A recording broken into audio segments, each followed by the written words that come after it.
breaking free. Yeah, we're breaking free. No more oppression. It's out for liberty. Breaking free. Yeah, we're taking a stand. Freedom's in our hearts. We're reclaiming our land.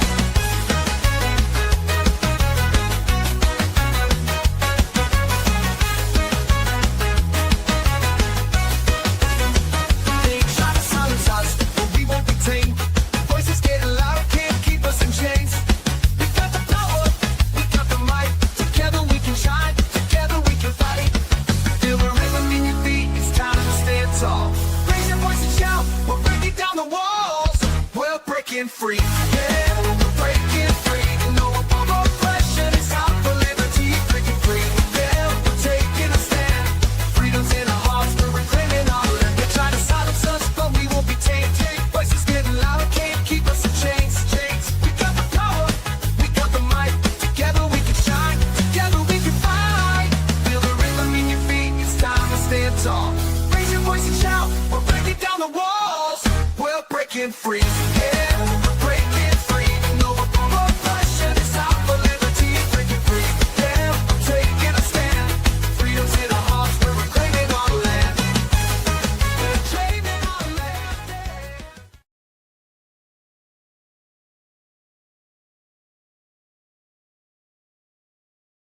yeah. I hate this show. Oh my goodness.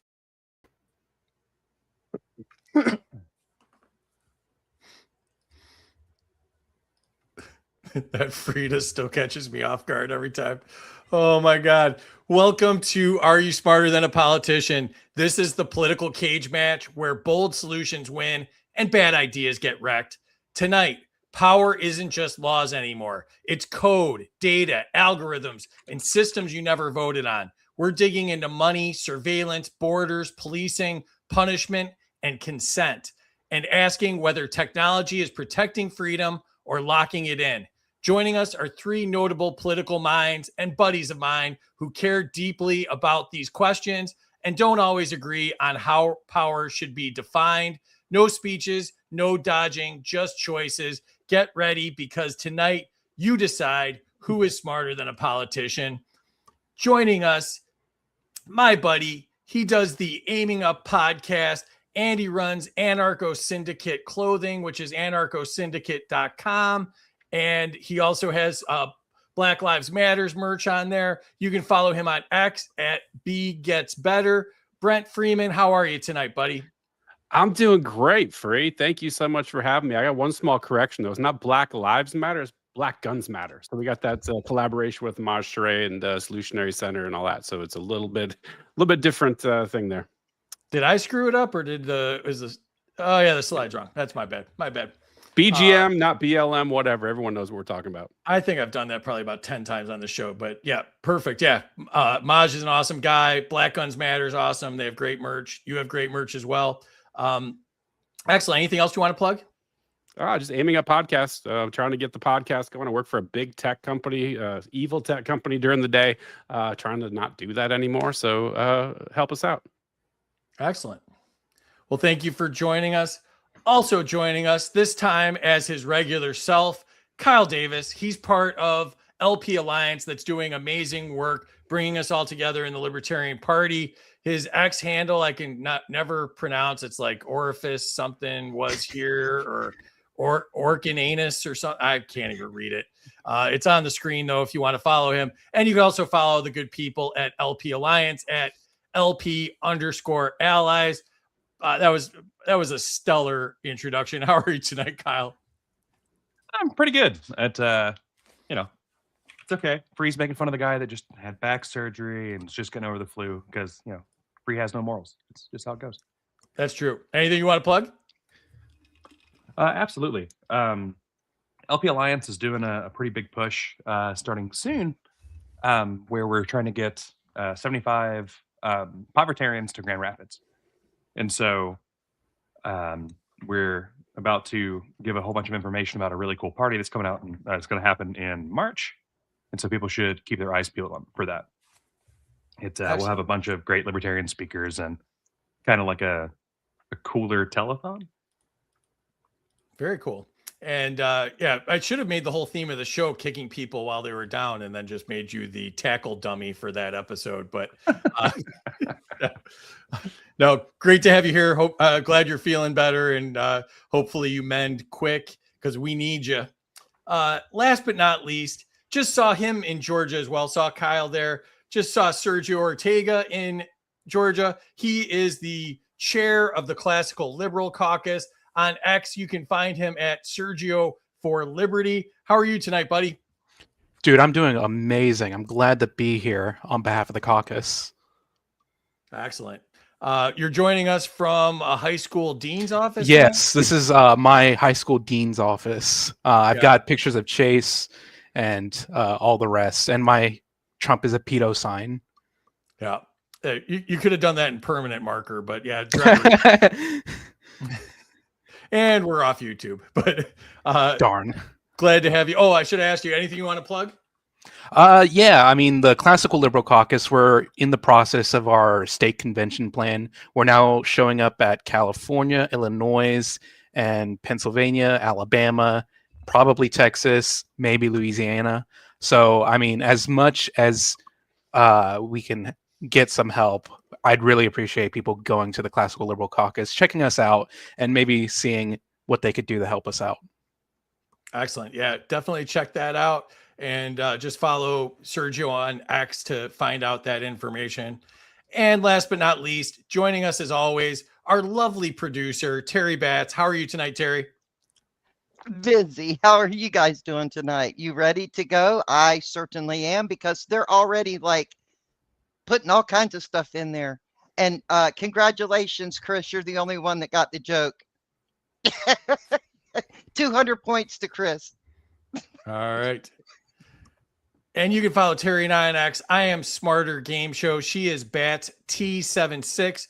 Our swag is at freedomsuperstore.com. I am wearing the Make Anarchy Great Again shirt tonight. We have a bunch of shirts and mugs there. Terry puts all of our shorts up on YouTube at Freedom Uncut.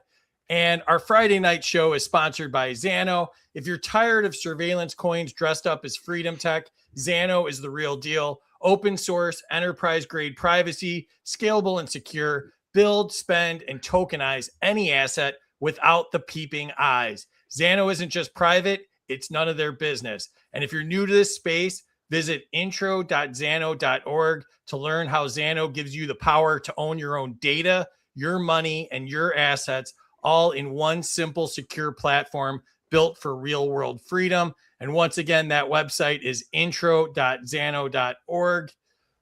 And we're back on the convention tour starting next week. We are headed to sunny San Diego, California. That convention is February 13th through 15th. And we're doing 5 more live shows at state conventions, and you can be there. Come meet fellow freedom lovers, watch the show live, and see contestants put to the test. And if you want real change, join your state party, become a delegate, and help shape the national convention. Don't just talk about liberty, live it. And we're so excited about this. Terry and I are hosting a live 3-hour extravaganza supporting the amazing organization, You Are the Power. Our buddy Spike Cohen takes on a gauntlet of formidable friends with plenty of suspense, chaos, and laughs, all for a great cause. Join us March 6th at 7 p.m. Eastern. First, we reinvented political shows. Now we're reinventing fundraisers, big guests, real impact, one powerful cause. Thank you to all of our subscribers, Terry, Amity, Ocean Blue, Shirley, Dr. Belay and Lisa, Dan, Chris, Casey, Dave, Jake, Phil, Jacob, and of course, the amazing Anarcho Syndicate Clothing and Brent Freeman, and Rob, Papa B, and Lars Mapstead, all subscribers. If you'd like to subscribe to us on X, you can do so there for exclusive content. This is your backstage pass. And if you'd like to sponsor the show, go to studio@freedomuncut.com. Let's jump into the chat and see what's going on. Travis is here. What's up, Travis? I've been telling everybody you wouldn't take the Trump nativity set, by the way. Amity's here. What's up, Amity? Happy free day, Chris. Unbelievable lineup, 200 each. to the three of the best Liberty Warriors out there. That's 100% correct. The Big Lebowski remake looks weird. What's up, Cy? Rev Dr. Quinn is here. Welcome. First 200 to my anarchist BFF Brent. Yeah. Look at Kyle sitting up straight, 200 points. That is a huge accomplishment. Caden Henderson's here. Welcome. 200 for BLM, BGM, BFI. I think I just BF'd the whole thing, but yeah, those points go to Brent. 100 to Brent for being the first BLM Democrat that agreed to do the show. They've been looking for diversity. Yeah, thank you. DEI is not dead, people. Yeah. 200 to Sergio for broadcasting from his dorm room. Yeah. Yeah. Throw your bunk beds into the back of the shot. It's an office. 150 to Sergio for being brave enough to come back to this melee. Who the F pronounces the S in Illinois? Illinois. Welcome, Tim. 200 to Kyle for sticking up for povertarians. Did I hear that right? Yes, he is. 100 to Kyle for shaving his beard in memory of the one I had to shave for my respiratory fit kit. Hashtag solidarity. Is that why you were in the girls' corner Tuesday, Cy? Yeah, Cy did the whole thing from his craft corner. It was pretty beautiful. 200 to Brent for subscribing to free. Yeah, thank you. Crony capitalism, baby. Yep. Oh, Paul Dar's here. Seems like this might be another pretty okay show. Hey, thank you, Paul Dar. We know those are big words from a big man in the Liberty movement, so we'll take it. Awesome. Let's jump into it here. All right. Please share this out and get a bunch of people to hear my three amazing Liberty friends here. Since the peace prizes don't matter anymore, we decided our grand prize is going to be the Are You Smarter Than a Peace Prize? We also have on the prize shelf Mike Johnson's signature cologne Swamp Ass, as well as the Ayn Rand Fountainhead Teddy Bear. We also have the home edition of Are You Smarter Than a Politician if you want to annoy your friends and neighbors. We also have plenty of Liberty bobbleheads. We've got Ron Paul. We've got Justin Amash. We've got Lysander Spooner. We've got a bunch of great ones up here. We also have the ICE Agent Training Kit. Everything you need to know to become a real ICE agent in 30 minutes. It's got guns for dummies. It's got an honorary GED degree. It's got disguises so you don't embarrass your neighbors and friends. It's everything you need. If you think you're unemployable, this kit will make you instantly employable. And we have our new game, Drone Wars, spread freedom, one drone strike at a time, endless war, collect resources, topple regimes, and infinite downloadable content. We also, if you're feeling a little foggy, power through the fog with our Orange Mush anti-dementia formula, boosts memory, sharpens focus, clears confusion, make your brain great again. We also have the inaction figures if you want to get nothing done while you're playing with them. And nobody will take this piece of crap. So somebody literally has to take it. Lars wouldn't take it. Marcus wouldn't take it. Nobody will take this thing. Please take the Trump nativity set. It's February. Somebody's got to take it, please. We also have the Lego Killdozer because nobody talks about the Killdozer more than me and Casey do. Here's the rules.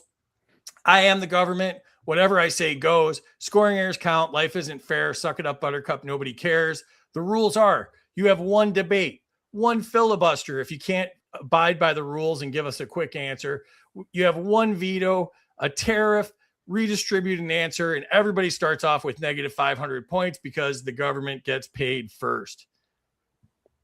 Here's how scoring works. The chat controls the score. So you in the chat can give or take up to 100 points from the contestants. Tell us why you think it was a great answer or why you didn't, or pick on them for what they're wearing, whatever you want to do. Also, because the government believes in crony capitalism, subscribers can give or take up to 200 points because they pay me, so they matter more. Nuking the scores. Any former contestant can nuke a score, taking it down 1,000 points. Contestants can only be nuked one time, and there has to be a good reason, so use it strategery. Strategery? Was that how Bush said it? Yeah. All right. Lightning round. I'm going to put Terry in the back. She controls the chat and the scoring. Make her life incredibly difficult. Thanks, Terry. All right, Brent, to you. Category is fiscal responsibility. Should budgets be passed without line item vetoes? It's supposed to say. No. It's lightning round, right? I got to go quick. Well, no, you give a yes or no, and then give me a little reason why. Yeah, I don't think that line item vetoes are going to do anything. Like people always have this giant panacea, like, oh, if the president just has the ability to cut certain things out, like it's going to solve everything. And I think it's all bullshit. I think it's all performative. I think it's not really going to solve anything. I think government is fundamentally broken, and having this little tweak in here isn't going to do anything to fix anything. We're screwed. And we started off on a positive note. I told you I'm trying to lose today, Free. Yeah. All right, Kyle, to you. Should debt have a legal cap? For who? Like, Government. Should the government debt have a legal cap? I mean, of course it should.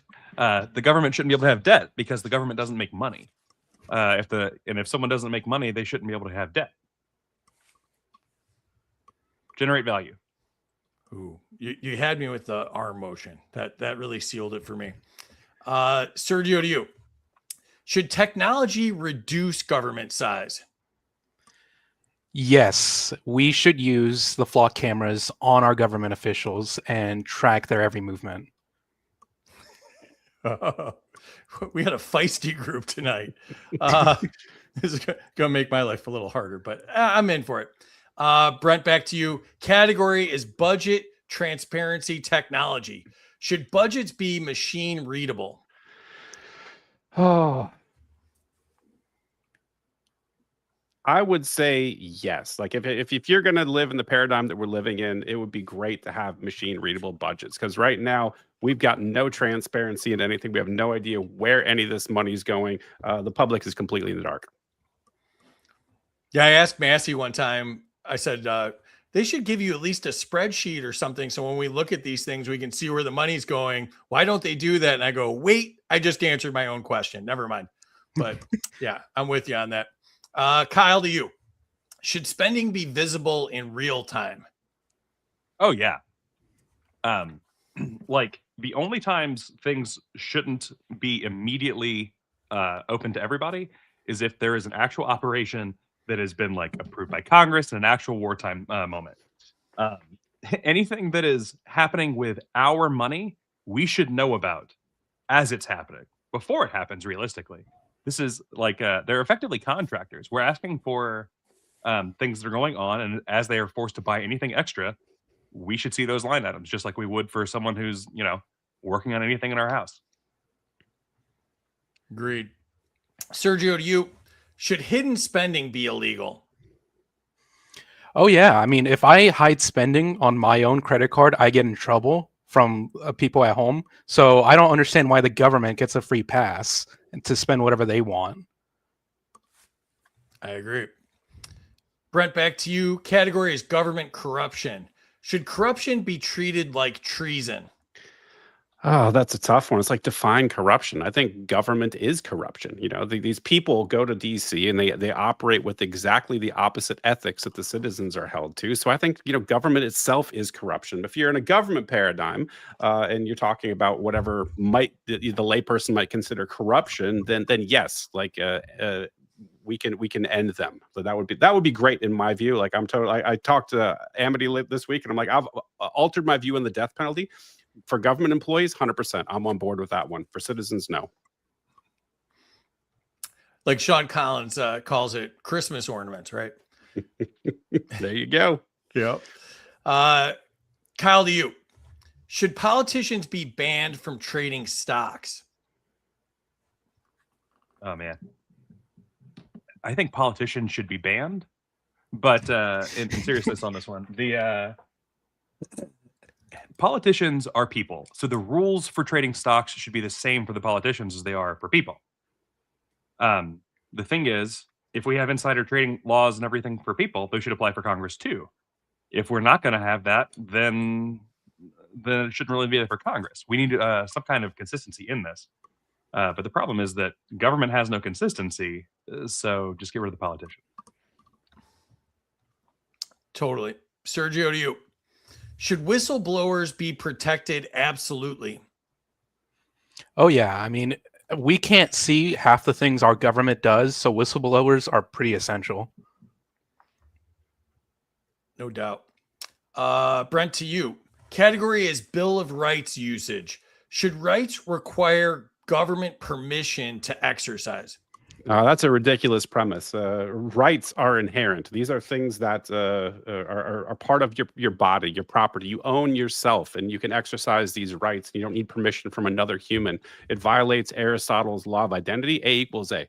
Person A, person B, we're identical. We're the same. We have the same rights. We can exercise them without asking somebody for permission. I take a lot of flack for my questions being ridiculous, but is it not true today that they require permission? It is, and that is absolutely illogical and stupid, and just no. Okay, just checking, all right, Kyle, you. Should emergencies pause constitutional rights? No. I mean, like, the Constitution is telling you what rights you have. Period. It's not saying that those rights are coming from the government. It's saying that you have these rights, and you should be aware of these rights, and you should always fight for these rights. Someone saying, "Oh, there's an emergency, so we're just going to take your rights away." No, you're not. I still have my Second Amendment right. I still have my First Amendment rights, and I intend to use those things to protect my rights and the people around me. Period. All right. Sergio, to you. Should rights apply equally online and offline?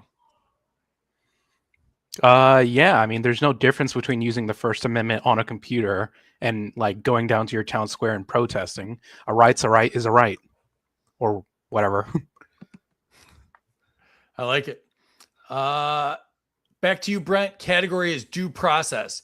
Should asset seizures happen without a criminal conviction? Oh, hell no. This is one of the worst features of our current government. For those who aren't aware, civil asset forfeiture allows the government to, without a charge, charging with a crime, without convicting you of a crime, just to steal your shit and take it and then say to you, it's on you to come sue us to try to get it back. It is one of the most egregious things in the known universe at this point. It's terrible. It's got to stop. Totally agree. Kyle, to you. Should secret evidence be allowed in courts? Yes, right? If I don't have to give incriminating evidence for myself, then why would I have to give evidence that would be more public beyond that? There are things that, it's just because I've been accused of a crime doesn't mean that my privacy gets violated thereby, and proving that I'm not the criminal. Okay. Sergio, to you. Should the burden of proof ever be shifted to the accused? Oh no, God no. I mean, our government can barely prosecute a case nowadays, and so now they're just trying to like shift the rules to make it so you're assumed guilty until proven innocent. That's just a way to get around their duty. I mean, no, God no. All right. Enter your scores in the chat if you've not done so already. Let's jump into the chat. It is hopping. Just know it works best sometimes. 200 to Brent. Yeah. Don't ruin my show, Chris. It would be really boring if we just said no to everything.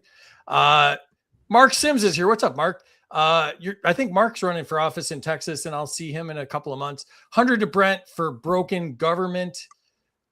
Jake's here. What's up, Jake? 200 to Brent for the cynicism. It's realism, there's going to be sir. a lot. There's going to be a lot of cynicism. There's going to be gallons of cynicism. 200 to Kyle. The government shouldn't have debt. 200 to Kyle for reminding me of Foggy Nelson from Daredevil. That's fair. 100 to Kyle for the hand gestures he stole from the Wicked musical. Oh, Dan's here. What's up, Dan? 200 to Sergio for using flock cameras on the government. I love that. 100 to Sergio for intimidating Kyle and Brett with the principal's office background. Hashtag PTSD. 200 to Kyle. Oh, Rob Yates is here. What's up, Rob? Rob's running for chair of the Libertarian Party. 200 to Kyle for quietly being one of the best human beings I've ever met. Oh, that's a huge compliment. Dan's got 1,000 for Sean's Christmas tree ornaments. Hang 'em. 100%. The great Buds in Reality on X. 100 to Sergio, track government, not citizens. 200 to Brent for being a good sport, even though I can see his face. It makes me want, it wants to answer every question with abolish the government. Yeah, he's trying his best. 100 to Kyle for banning politicians all day long. 200 to Kyle ban Congress. 100, I think politicians should be banned. 200 to Brent for natural rights. Leslie Batts is here, who I'm interviewing tomorrow at 2 p.m. She's talking about the bill she's working on for medical rights in Oklahoma. So that'll be fun. And Leslie's got permission for rights. 100 to Brent. 100 to Chase Oliver, who's been oddly quiet the entire time. That's Chase right there. That's a good one. Yeah. He's right here. For those of you that can't see, he's the one that's holding up the power strip that Sergio stapled to the wall in the principal's office there. 200 to Kyle, rights don't come from the government. 200 to Sergio, a right is a right is a right. 20 to Kyle, 10 for each from Bill of Rights mentioned. 100 to Kyle and Sergio for using the term right at least 3 times per answer. Civil asset forfeiture is theft. 200 to Brent. 200 for inherent rights. 100 to Brent because I hate civil asset forfeiture so much. Mike's here. What's up, Mike? Thanks for the repost. Share this out, everybody. Hey, everybody. I was able to escape, so popping in for a bit. Appreciate having you here, bud. 100 to Sergio for innocent until proven guilty. 100 more if he can explain that to my wife. That's not the government. I can't help you there. Yeah, I got court papers that say that's really hard to do. 100 to Kyle for the Sparta Pines background. The great Joe Hanush is here, my buddy in Florida that I'm hopefully going to see at the Florida convention in a couple of weeks here. 100 to libertarians running to take over the government so they can leave us alone. 100%. And 200 to Brent for being a principled badass. Facts. Casey's here. What's up, Casey? I am in the lame YouTube chat tonight. X chat is better than YouTube chat. Check out Casey's show. They both suck semi-annually on Wednesday nights at 8 p.m. He hates when I say that, so now I say it every time. And all right. Oh, I forgot to add the scoreboard. Let me add the scoreboard here. It's because Casey popped up that I forgot what I was doing and forgot to add the scoreboard. I blame you, Casey. Casey is distracting. Right. It's true. He likes when I hit the wrong button so very much that it comes naturally then. All right, here we go. Brent in the lead, 1,700. Kyle, 1,380. Sergio, 1,050. Sergio, you're in third place so far. What do you think? It's the government's fault. That's probably true. I'll take blame for the entire show. Kyle, second place. You're barely holding yourself up right there. How you doing? I'm making it. I got my water. I've got my Zycam. I'll make it. Probably. I need points to sustain me though. Pity points. Now that's gonna lose me points. That's how that works. Yeah, that is exactly how that works. Brent, first place so far. What do you think? I'm trying to lose, and I'm kind of pissed off. This is not working out, and you predicted it, Free. You told me this is not going to work out well. So now, somebody our nuke buddy me. Zach Kaiser tries that every time, and it doesn't work out well. He's going for a golf score. I lost 200 points for getting distracted like a politician. That's absolutely fair. Thanks for noticing, Casey. I thought you might miss that. All right, let's jump back into it here. Back to you, Brent. The category is death penalty. Should the state ever have the power to execute someone? Unequivocally, no. The state shouldn't. I think that power rests with the people, like I mentioned earlier, directed towards the state. Death penalty for the government, leave the people alone. All right. Kyle, to you, should federal authorities overrule states on executions? The government is the government is the government. So at any level of government, them saying that you should be put to death is bullshit. So if the federal government wants to come in and stop Georgia from killing somebody, I'm fine with that. It'd be the first good usage of the government on the death penalty I've heard of. All right. Sergio, to you, should execution decisions be up for public review? No, I don't trust the public to say no. It should just be no executions, period. Point blank. No need to hold a vote. It's just banned. What if there are executions though? In that case, sure. But then we're starting to legitimize the death penalty institution if we give it some form of, authority that's kind of backed with the public will, if that makes sense. Yeah, I'm with you. No good answers other than get rid of it. Brent, to you, category is 2A in the age of unmanned and direct energy weapons. Should self-defense laws apply against machines, not just people? Yeah, 100%. We're getting into weird territory, and this is something that I think that libertarians aren't paying enough attention to, and pro 2A advocates, is that the government is developing and announcing that they've got directed energy weapons. We don't even know what they've got, and we can't have them. They're currently banned. I don't know if everyone knows this, but having these types of lasers or any type of directed energy weapon is currently banned. And we have drone technology, and we should be able to defend ourselves from anyone who's deploying that type of technology with the exact same technology. Totally agree. And I especially agree that people aren't talking about it and don't know about it. So thanks for bringing that up. Kyle, to you, should drones owned by citizens be regulated like firearms or aircraft? Oh, I mean, absolutely, right? There should be no regulations on them. This seems pretty obvious to me as someone who has flown drones and is an aerospace engineer. Anytime you have a small thing that you're flying around with a camera, the problem is not that you're flying a drone by someone's house, it's that you're looking into their house and everything else. No one gets mad and shoots the plane that's flying up high. Should be the same for drones.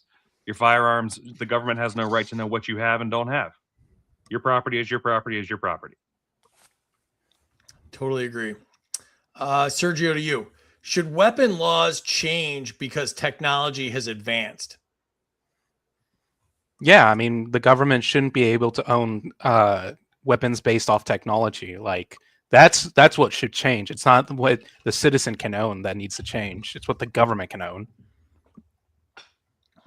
I agree. Brent, back to you. Category is criminal justice reform.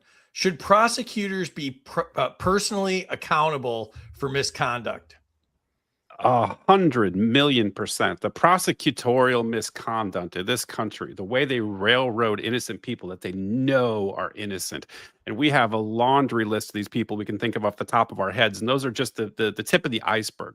People are getting railroaded by the justice system. The prosecutors know it. They're in on it. They get reelected based on their conviction rate. They don't give a shit if people are innocent or guilty. They just want their conviction or a plea deal or whatever. They should all be, reference my original answer on the death penalty, and you can connect the dots without getting free show canceled. We appreciate that. We'd like to be on for at least, the length of the show. So, Kyle, to you, should AI risk tools influence parole decisions?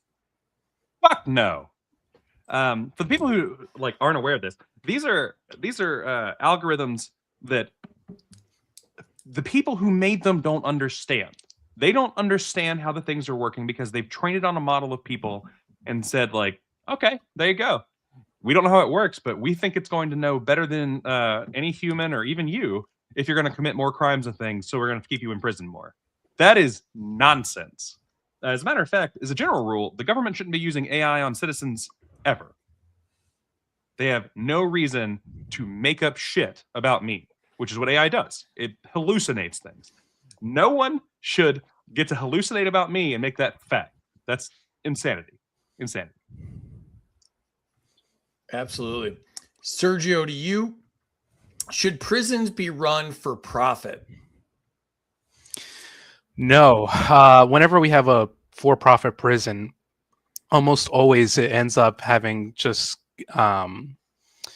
since there's no oversight, since the government can kind of throw in anyone they want into a prison, you can kind of cut corners and do whatever you want to increase profit. There's a perverse incentive there, if that makes sense, to keep people inside than to let them out. So that's just the problem with government, is that anything it touches, even though private market gets corrupted, it spreads like a virus. All right, interesting. I like it. Brent, to you. Categories law enforcement. Should police use facial recognition in public spaces? Not government police. I think this is one of the most dangerous things that people aren't talking about. And this is something that the right and libertarians in some circles are getting sucked into. That this whole ICE thing, they're so caught up on we want to get rid of the illegals. And they don't realize the government's running a beta trial of Palantir facial facial recognition technology and AI in the background, and you're clapping like seals while you're sort of sealing your fate. Like this is super dangerous. It should not be in use at all. All right, I agree. Kyle, to you. Should federal agencies police local communities? No. Federal agencies should can't even be trusted to police themselves. They can't be trusted to police anything at this point. Not that they ever really could. Federal agencies shouldn't even be policing like local agencies. They should be dealing with their level of responsibility, their authority, and never going outside of that. And I think that Brent's got the right idea on what level of authority they should have here. All right. Sergio, to you. Should surveillance replace patrols?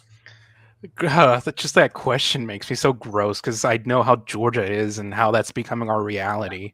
No, God, no. I mean, there was a case recently in Georgia where we had a police chief kind of like stalk his ex-girlfriend with flock camera data, and I've been like making ads and stuff against that. It's so surveillance is so gross. So no, we should not replace it.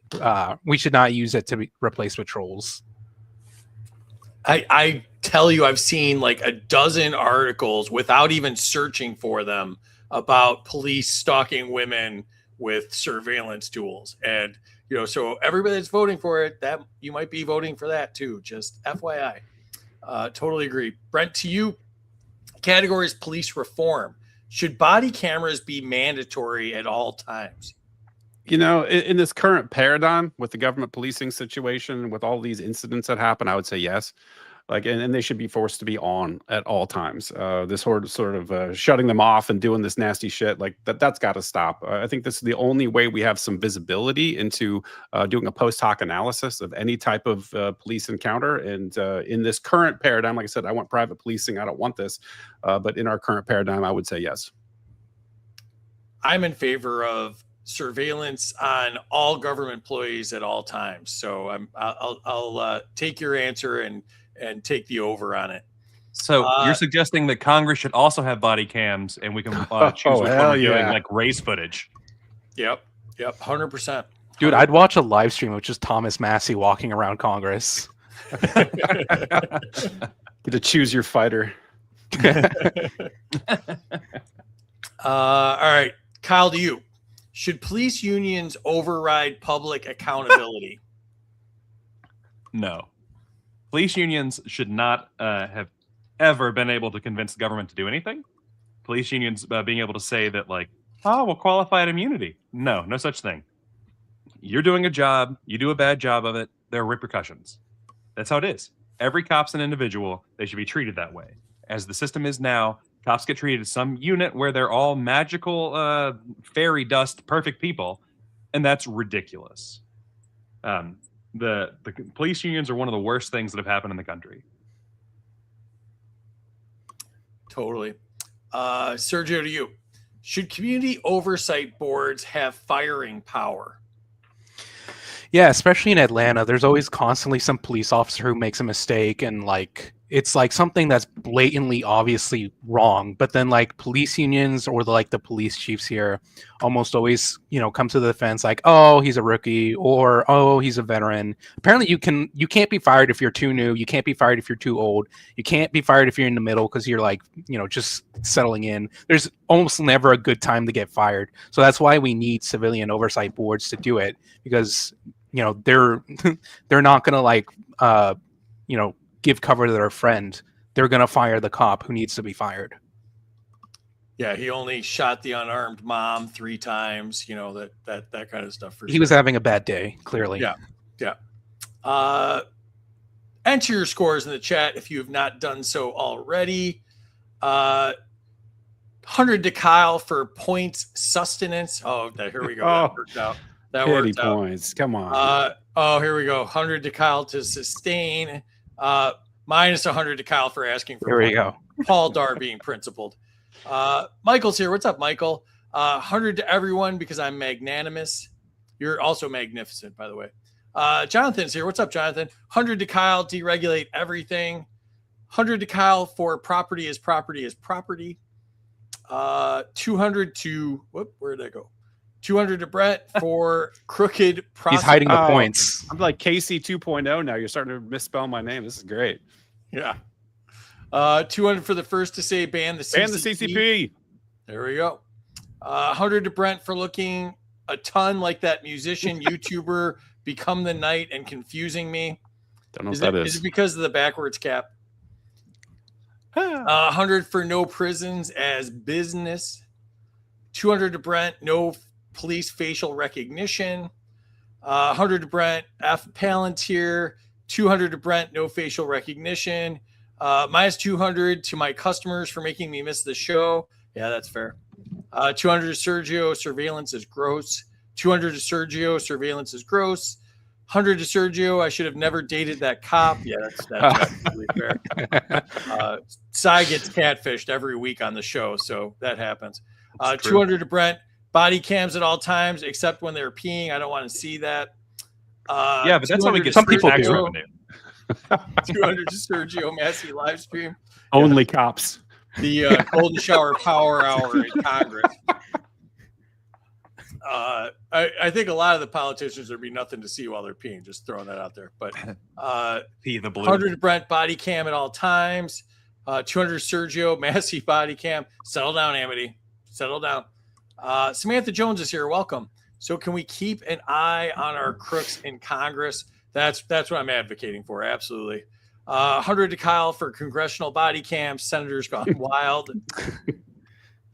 Yeah, that Senate incident too. 100 to Sergio for putting body cameras on all the bodies absolutely no one wants to have. A bunch of old people groaning, having to like worry about their knees. Well, in my defense, that was my idea originally, and it would be a lot of diaper changing, really. So it wouldn't wouldn't actually be bathroom breaks. So It'd make collecting the Epstein files a whole lot simpler. yeah. All right. Let's see where we're at. Brent's still in the lead, 3,300. Oh, jumped way out in front here. Sergio 2,250. Kyle 1,980. Let's go back to it. This is sponsored by Xano. We appreciate them sponsoring the Friday night show. The category is crypto. To you, Brent, should the government be allowed to ban or restrict private use of crypto? Fuck all the way off. Hell no. You have no business being in any of our financial transactions, whether it's exchanging paper, whether it's exchanging metals, whether it's exchanging crypto. Just you have no business looking into our financial transactions. Fuck off. All right. I agree. Kyle, to you. Should states issue their own digital currency, or should the state issue its own digital currency? The federal government in this matter. The only way to make the dollar worth less is to take the paper away it's printed on. And so, if that's what you want out of the dollar, I would like to see the dollar be backed by anything that matters and not be backed by the government. Well, yeah, because the government for sure doesn't have any value. Sergio, to you. Should private wallets be regulated? No, I mean, like the government is already doing like civil asset forfeiture with like dollars, and now we're gonna say like, yeah, let's put them in charge of crypto. That'll work. In the meantime, let's also put Epstein in charge of a daycare. Like, no, this doesn't work out. You're giving the wrong people power. Totally agree. But we have a presidential shitcoin, so the president's face is on that currency. So, Brent, to you, category is decentralized finance or DeFi. Should smart contracts replace institutions? Yeah, largely, if people want them, I think people do want them. I think it is smart contracts are one of the major advances that we've seen in technology that allows us to remove government from the picture, right? This is talk about parallel systems. This is something where if you're not familiar with smart contracts, you have a full Turing complete programming language on top of a blockchain. So you can objectively validate that whatever Free and I agreed upon was done before the transaction or the exchange happens. It's super powerful, and I think it's the future, and it's a great way to get government out of our lives. Well said and great explanation. Kyle, to you, should code be subject to laws and regulation? Code is speech. When you look at languages that are computer languages, they're the same way in the ways they work and they express ideas that written and spoken languages. We have free speech. The things that should be punished with code are the same things that should be punished in any other language if you've committed fraud with it, like for instance, if you have a broken smart contract. It should be about what is done with it, not what any particular piece of code is, which is a huge problem with IP right now. There's a fantastic piece on this that's pretty old at this point, but it's the color of bits, and that's a thing that everybody should go read. It's like 20 minutes of your time at most. Excellent. Sergio, to you, should failures in the crypto world be allowed? Yeah, I mean, this is going to be a tough topic. Of course, you always make me defend the awkward stuff, but the market is the market. There's going to be failures. That's just how the world works. Things aren't always going to work out in your favor, and you just kind of have to, be aware of that. When you buy into a token, you are accepting the risk, but you're also accepting the possible rewards. So if there's failure, you're going to have to accept it. You're either in a dorm room or the principal's office, so you seem smart. So that's why. I don't have books like Brent in the background. I have many leather-bound books, and my apartment smells of rich mahogany. Oh boy. Oh boy. All right, Brent, to you, category is financial privacy. Should privacy be the default? I guess the question would be for what, right? Like, I think transactions are all very different. I think people's appetite for various things with respect to how they transact, it changes. Some things people don't really care about privacy, and they might choose one particular medium. Other people in different situations will prefer privacy. So I like the fact of it sort of being a default that you disable, but in some instances, people just don't care. So I'd say let the market decide. That's fair. Kyle, to you, should suspicion justify surveillance? If the suspicion has a signed judicial warrant, then it justifies surveillance. If it doesn't have a signed judicial warrant, or we're in a, like, assuming that we're still in the society right now where we have the laws of the US right now, that's the only way. You only get violated if there is a warrant to say it is done, and that's not even the ideal. The warrants should be based from the people and based on the things that you have signed and agreed to. Absolutely. Sergio, to you, should financial records require warrants? Like, to get them from the government, I assume. Yeah, you need warrants to get any records of any type, especially financial. That's when you're starting to mess with people's money. And that's just really, like, a lot of times people don't see, like, the consequences of actions. Like, we see civil asset forfeiture and people are like, oh, they're enforcing the law. They're trying to protect us from criminals, not knowing that, like, whenever they take away like $20,000 from some mom who needs it, otherwise their family is going to starve. We don't see those after effects. So when it comes to financial records, those are especially important, and we got to be very careful with those. Those should require a warrant. Totally agree. Brent, to you, the category is monetary system. Should the government control the creation of money? Absolutely not. The government should not be in the money business. Money was developed by the market. We decided how we wanted to transact, and use different things for mediums of exchange. The government getting involved has done nothing but destroy the value of our currency. It's eroded our privacy, and we're heading toward a central bank digital currency, which is going to take out the last little bit of privacy that we have. It's terribly dangerous, and they should have nothing to do with it. Absolutely. Kyle, should central banks operate without public oversight? Central banks should not operate. But they do today, so what do you think? Then everything they do, since they are being forced upon us, should have full public scrutiny.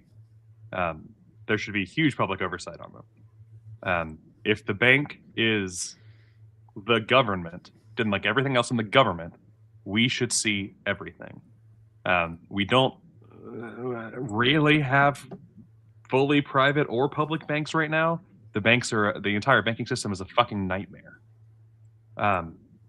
It's designed so that we don't get to see anything. It's designed so that the bank can decide that we have screwed up loan terms, take our house, and there's nothing we can do about it.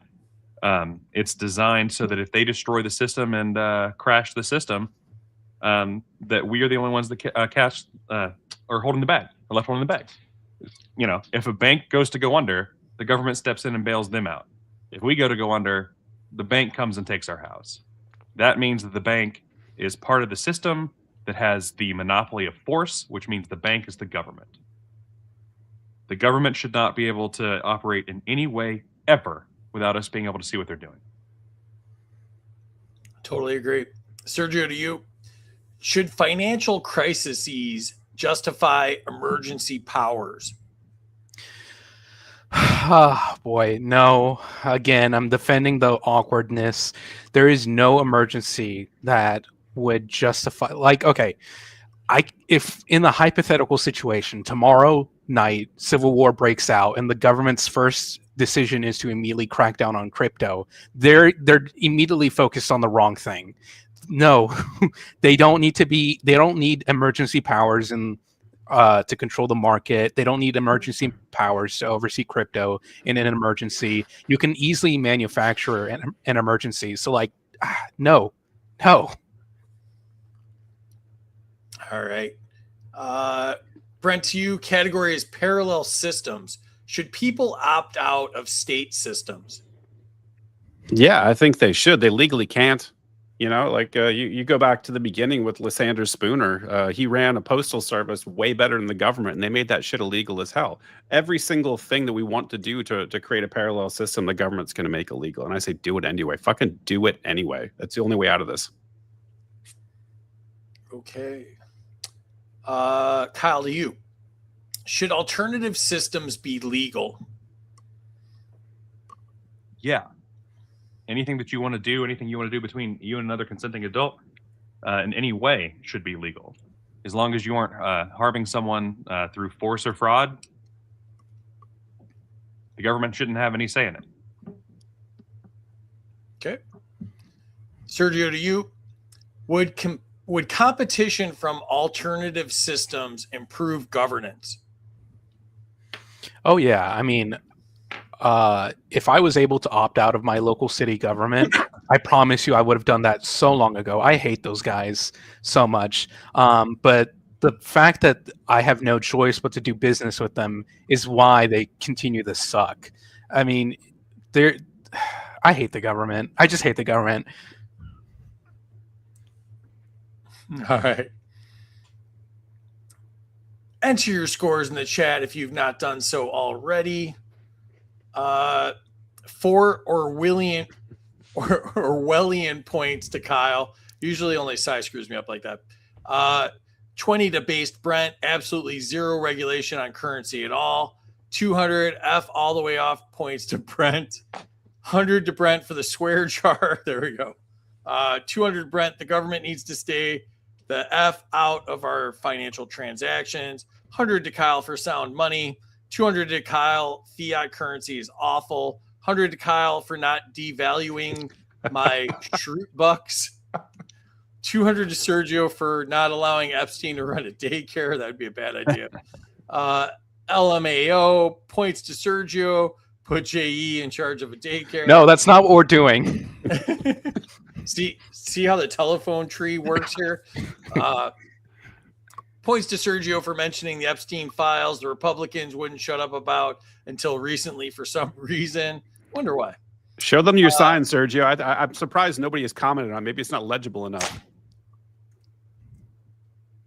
Warms my heart. And you'll have to follow us on ham radio after that. But if you have that, you can follow us there. Oh, I am not suicidal. Thank you. Points to Kyle, code his speech. Points to Kyle for telling me all these fantastic things to read that I definitely won't. Points to Sergio. Sergio, markets are markets. There's no too big to fail crap. Points to Kyle for explaining privacy and safe words at the same time somehow. Points to Sergio, get a damn warrant. Oh, Kyle, no, don't encourage them to violate us on camera, but I'll still give you 200 if you put the unibrow on again. Oh, here we go. I still have nightmares from that. Gnome's here. What's up, Gnome? What if I want to be violated? If you want to be violated, tune into your show on Sunday nights on Spaces. Actually, a week from Monday, he's got the great Spike Cohen, a friend of ours, on his show. It's a week from Monday. I don't know what the date is, the 16th. So check that out. Follow Gnome to check that out. Points to Sergio for sticking up for moms with frozen assets. I thought that was going somewhere totally different. Sounds like a good organization name. Yeah. Get some singles. Moms with and frozen get assets sounds like in a place Tampa. that you don't go to on your school computer at Sergio's. Oh, I got 18 jokes for that. Points to Brent. The government has destroyed our currency and privacy. Points to Brent. Government shouldn't be in the money business. 200 the for Fed. the first person to say on the Fed. Damn it. 100 to Kyle for central banks should not operate. They'd make horrible surgeons. Yeah, that's 100% true. Central banks should not operate. Plus Frida stare, 200 points. 100 to Brent for no CBDCs. 100 to Kyle and the Fed. Minus 100 to Kyle for saying our catchphrase and the Fed, not a real libertarian. 100 to Brent for fiscal transparency of the banks and government. 100 to Sergio for easily manufactured emergencies brought to you by Boeing. I promise you, those emergencies are very difficult and complicated, and the engineers deserve all the money they're being paid. And contracts for service that we can't question them on as well. Yep. Points to Brent for the Spooner reference. Spooner is based as hell. Also in our prize shelf bobbleheads. Effing do it. Thanks for the permission, Brent. Oops, I meant Kyle. 200 to Brent. Do it anyways. It's your only way out of this. Points to Brent. Effing do it anyways. Free men don't ask permission. See Amity for the meme. 100 to Sergio. His hatred for the government is kind of turning me on. You don't hear that mostly. Yeah. You need better girls in your life. True. Back to the scoreboard. Brent in the lead, 4,200. Sergio's making it closer, 3,450, and Kyle just behind at 3,084. All right, back to it. Brent, to you. Category is national borders. Should border enforcement utilize mass surveillance technology? No, the only valid borders exist around private property, people. And this is something libertarians need to sort out, man, because you don't say we can't have guns because somebody might misuse them. In the same way you can't say that we have to have a national border because they might come and abuse welfare. It's like rights are rights. They're absolute. They're unalienable. You can't get rid of them. You can't infringe upon them. And that includes drawing a line on the sand and saying you may not cross. It's an infringement on individual rights. It's a distortion of the free market. It's terrible. It's got to stop. This is one of my pet peeves with libertarians. All right, Kyle, to you. Should biometric tracking be required to enter the country? No. The government should not have any information on you in any way unless you're only talking about policing or for people who have already done something wrong. Entering the country should be as simple as walking into it. It should not be something that's done through some years-long process. Like, if I live on the border of Mexico and I want to come pick a strawberry, I should be able to come pick strawberries. Like, and if someone's like, here's the money for this, great. That is free trade, that's free enterprise, and we should not be in the way of that. All right. Sergio, to you. Should states be allowed to enforce borders independently? I love this question because that used to be the case when borders and immigration enforcement used to be a 10th Amendment issue. And for the most part, they were also equally as corrupt when they did it. I mean, they had people, there was a lot of my favorite cases were poor homeless people in Massachusetts getting picked up and dumped in the states beside them. So no, there shouldn't be borders of any kind, state, federal, what have you. All right. Appreciate you complimenting the question. That happens very rarely on this show, even though there's hundreds of questions. Well, like, Brent, when you write good ones, we like them. It's a stupid question. Oh, I think Kyle might be having technical difficulties. Kyle, join us back when you figure out your dial-up situation there. All right. Brent, to you, the category is immigration reform. Should overstaying a visa be a crime? Nah, that's an infringement, man. Like, a crime requires a victim, and there's no victim. There's nobody that's being aggrieved by somebody, even in this current paradigm. If they receive a permission slip from somebody that says you can move from A to B, I want to go visit Free's house, and Free wants to have me over there, and I buy a plane ticket and I go, and like, even with the permission slip that I overextend, like, there's no aggrieved party. There's nobody that's harmed by this free movement of people, and so fuck no. Totally agree. And you're welcome at my house anytime. Oh, cool. I'm moving in next week, bud. There we go. All right. Kyle, to you. Should states set their own immigration rules? Government is government is government at all levels. The federal government infringing on your rights is no better or no worse than the state government infringing on your rights. The local government infringing on your rights is just as bad as the other ones too. When we talk about states' rights and how it should, like, the government shouldn't be, or the federal government shouldn't be involved in those decisions, it's because each of the states is supposed to be treated like a country. And so, like in the situation between Georgia and Tennessee, that's been a problem for 250 years. Tennessee stole our fucking water, and we should be able to go to war with them. And instead, the federal government's just like, no, Tennessee can steal our water, and that's what borders have as consequences. You have people who lose out on resources to people who are like, well, this is my government. And it's like, this is nonsense. They're both people. Whoever owns the river should have the control of the water there, not some government saying, well, I've got a bigger gun than you.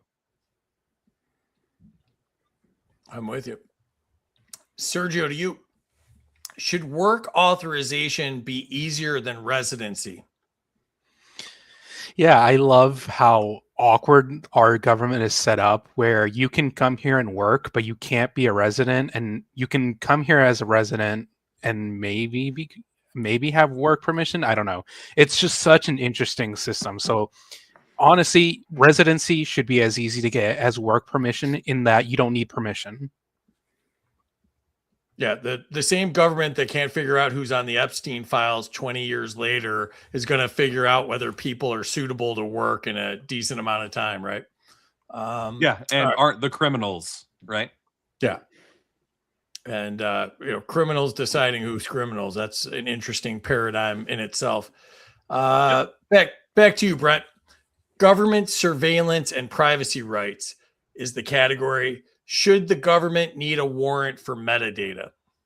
Yeah, I gotta couch this in the old phrase, like in this current paradigm, right? This current fucked up system that we live in, where we can't even figure out the Epstein situation, and we got $1.5 billion that's transited through his JP Morgan account, but we've got no financial transactions in the Epstein files. We can't find anything. Like, in this crazy world that we're living in, like, having the government have access to metadata, so Palantir can do what it does by stitching together other metadata and all of our publicly and privately available information to sort of provide this future crime prediction engine and all this nonsense like that.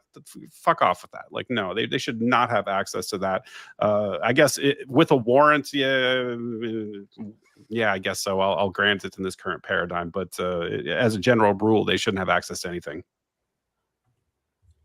I agree. Kyle, to you. Should mass surveillance exist at all?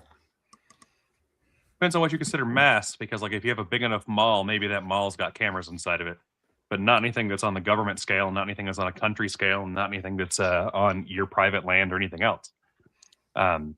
What a business decides to surveil in their business is something that's reasonable, but otherwise, no. Mass surveillance of people outside of very specific things, like where you currently are in a private area, no.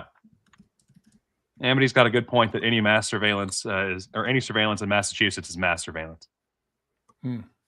Or in a church, in a Catholic church, it would also be mass surveillance. Exactly right. All right, Sergio, to you. Should private companies share data with the state? It's so funny whenever like you see these stories of like private companies saying they had a data leak, and then like that data ends up going to Palantir and the federal government. So like it's not even that like they can or that they sell it or they give it willfully. It just happens anyways. So they shouldn't get the data, but it's going to happen anyways. Yeah, that's probably true. Brent, to you. Should citizens be notified when they're surveilled? Only if it's every single time. Like we should know every single time we're being surveilled by the government, full stop, man. Because it says if it was, we'd have a revolution tomorrow. Like the government would be overthrown tomorrow if we only knew. There you go. Kyle, to you. Should surveillance tools be banned domestically? I mean, not in private spaces again, but in public spaces and things. Yeah. The government should never be able to watch you. You should be able to have cameras in your house or watching your land to make sure you are protected. Otherwise, good to go. Sergio, to you. Should privacy outweigh security? Real quick, I kind of want to see that Brent is typing in chat how someone said no borders, no country, and then Brent said exactly. I love that. But anyways, can I see the question again? I wasn't paying attention. I was laughing at that. Could you pay attention? You're on the show. Sorry, man. Yeah. Now Terry's putting stuff on the screen. We're screwing this all up. There's 4 words. Which one did you miss? Should privacy outweigh security? It was the question mark that I missed. Privacy is an absolute. I mean, the government doesn't need your information to secure itself. It's not like the Civil War would be lost if they didn't see what websites I was browsing tomorrow evening. The privacy and security are almost always framed as something that works off each other. Like if you have too much privacy, you don't have security. If you have too much security, you don't have privacy. But like they're separate. They're almost always separate. I don't understand the need to like constantly surveil the things we do and connect that to security. My internet browsing history is not going to save us from a civil war. That's what you think. Totally agree. I got to hang out with Kyle and Sergio in Georgia. I'd met Kyle before, but I'd met Sergio for the first time in Georgia. So now we're old friends. So I'm going to mistreat him like the rest of my friends. So that was the back and forth right there. So, Brent, to you, category is centralized identity systems. Should a national digital ID exist? Hell no, that is a terrible, terrible idea. That lays the groundwork for things like social credit scores and central bank digital currencies and everything else. There's no place for it. Like even in our government system that we're living under right now, like it is a terrible, terrible idea. It should be resisted at all costs. Just for the record, not my terrible idea. So, Kyle, to you. Should access to government services require identity scans? Why are there government services? Like, if the government has stolen my money and we are accepting that the government is giving someone my money, and they've stolen your money and we're accepting they're giving someone their money, I'm already angry about it. But in that situation, then, like, sure, we should make sure that they are giving it to the person they say that they are. But the idea that, like, you have to have an identity scan, as in, like, some government ID that goes back to a digital ID like the previous question, no.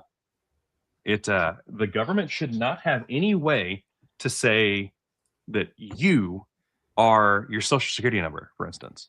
The government already has the ability, everyone on the planet has this ability as far as technology goes, to say there is a person out there with some ID and they exist in this particular program and I do things to them, with them. There is no reason that they have to know who you are, literally, to do those things, as long as the ID exists and you have a way to prove that you own the ID. Those are separate things. They sound like they're intrinsically linked because people are so used to IDs and those sorts of things, but they're not. Your social security number right now is private, but if you design a system that is actually such that you have a number, you can have all of those things and no one knows who's on the other end of it. Those things are not all linked together. You go through, you prove who you are, you prove everything, and then the system gives its handout, its welfare, to that number. That number can be linked to a bank account or to a check that gets sent to an address or anything else. At that point, it's on you. They don't have to know who you are. Get the government out of our lives. Totally agree. Sergio, to you, should opting out of identity systems be legal? I wish you could. The information that they're currently talking about the SAVE Act, how our elections are stolen, and so you need certain forms of ID, and these forms of ID don't exist. Like, they want something that proves citizenship and is also real ID compliant. In Georgia, that doesn't exist. We have driver's licenses; those are real ID, but they don't prove citizenship because green card holders can get driver's licenses. So the only option is like bringing a passport to vote. So we keep spiraling down and down because, like, nothing is ever enough for this government. You know, they demand real ID compliance, but now that's not enough. Now your ID also has to show that you're a citizen, but that's soon not going to be enough. And so eventually we're just going to have, we just need to opt out of these ID systems slowly and surely. Absolutely. Brent, to you, the category is policing technology. Should predictive policing be allowed? Hell no. This is so dangerous, everybody. This is where we're going. In case you're not aware, we've mentioned Palantir a couple of times on this show, but they're trying to move towards predictive policing, where they're going to predict your behavior based on just spider web into every single piece of public and privately available information about you. It's incredibly dangerous. It's literally Minority Report. And there's real impacts to people, and this is something that we have to have a line in the sand about this. I think, publicly, as a nation, we need to have a discussion about surveillance tech, predictive policing technology, all of it, because it's all tied together, including like identity technology, biometrics, real ID. It's all linked to a very, very dark future they're trying to push on us. No doubt. Kyle, to you, should tech replace officer discretion? I mean, no. We have to be able to face our accusers for anything, right? And that includes in policing. And so there has to be an actual human being who has decided something. Similarly, there has to be a human consequence for things that have been done to us. So an officer that comes after you, and if it's illegal and everything else, you have the right to defend yourself. If a computer comes after you, what do? You don't have a thing to go back against Palantir. Palantir is a nameless, faceless corporation out there with technology that's also nameless and faceless. That's part of why Flock is so terrifying. Technology should not get to replace humans for human decisions. I like that I can give you the crazy questions. Good job on that. Sergio, to you. Should policing technology vendors be liable? Yeah, I'm gonna bring up Flock again. I don't know how many cases I've seen where it's like Flock incorrectly flags a vehicle and then police stop it, draw guns on the car, start scaring the children. Those are situations that are liable to actual consequences. Like that, we haven't gotten to the point where someone's gonna be killed by a Flock camera system. It's going to happen. And so those technology companies need to be held liable for their part in some unfortunate situation like that. Yeah, that's going to be crazy. Enter your scores in the chat if you've not done so already. Oh, the chat's really hopping now. 200 to Brent. The only borders are the ones around private property. Points to Kyle. I like strawberries. Points to Kyle for keeping my strawberries on the shelf. Points to Sergio for complimenting Free's question. Yeah, that should happen all the time. Minus 42 to Kyle for his technical difficulties. Very unfortunate. I love that it cost you points there. I know, it's so good. It was worth it, though. I didn't mean to recommend your show, no. That was an accident. But if you do tune into your show to their show a week from Monday, they have the great Spike Cohen on, and it's Noam and Mad Dog, two buddies of mine. Jacob Winograd's here. Make sure you check out the Biblical Anarchy podcast. It's amazing. I was on, and I think most of us have been on, so it's a great show. 200 to Brent, just because I can't type and drive, or my Geico app will get onto me. 200 road points to Ice out everyone. now. Says, Yeah, ice out says now. Ice out now. Ice out now. Yep. Ice out now. Here we go. Sprinkle the infield there. 100 to Kyle. Laughter. A series of steroids and physical therapy is the best medicine. You're cured. Points to Sergio and Kyle for mentioning the Epstein files. The show is now banned on. We're not even on Trump Social. Don't even think that I would even try that. But like, if you were, what would happen if we got banned? You'd lose all 3 users of Truth Social. Yeah, I mean, They would have left as soon as they learned we're libertarians. have you heard the shit I've talked about Trump on this show? I mean, like, come on. I'm literally leaving the nativity scene up all year. So, and the dementia medicine too. The IRS can find $700 I spent across state lines, but it can't track the Epstein money. 200 to Brent. It can. They just don't want to. Yeah, real. that's absolutely true. Points to Kyle for reminding me that malls still exist. 11 to the tan line. Brent would get from wearing his hat backwards if he went outside. Just check out the podcast in summertime. You'll see it. Oh boy. Points to Brent. Tell NSA Bob to hit me up and tell me what he's doing. No more secret spying. Amity, nobody hitting you up. Points to Brent for saying the same thing at the same time in the comments. Points to Kyle for reminding us that mass surveillance times acceleration surveillance equals government force. Such a nerd.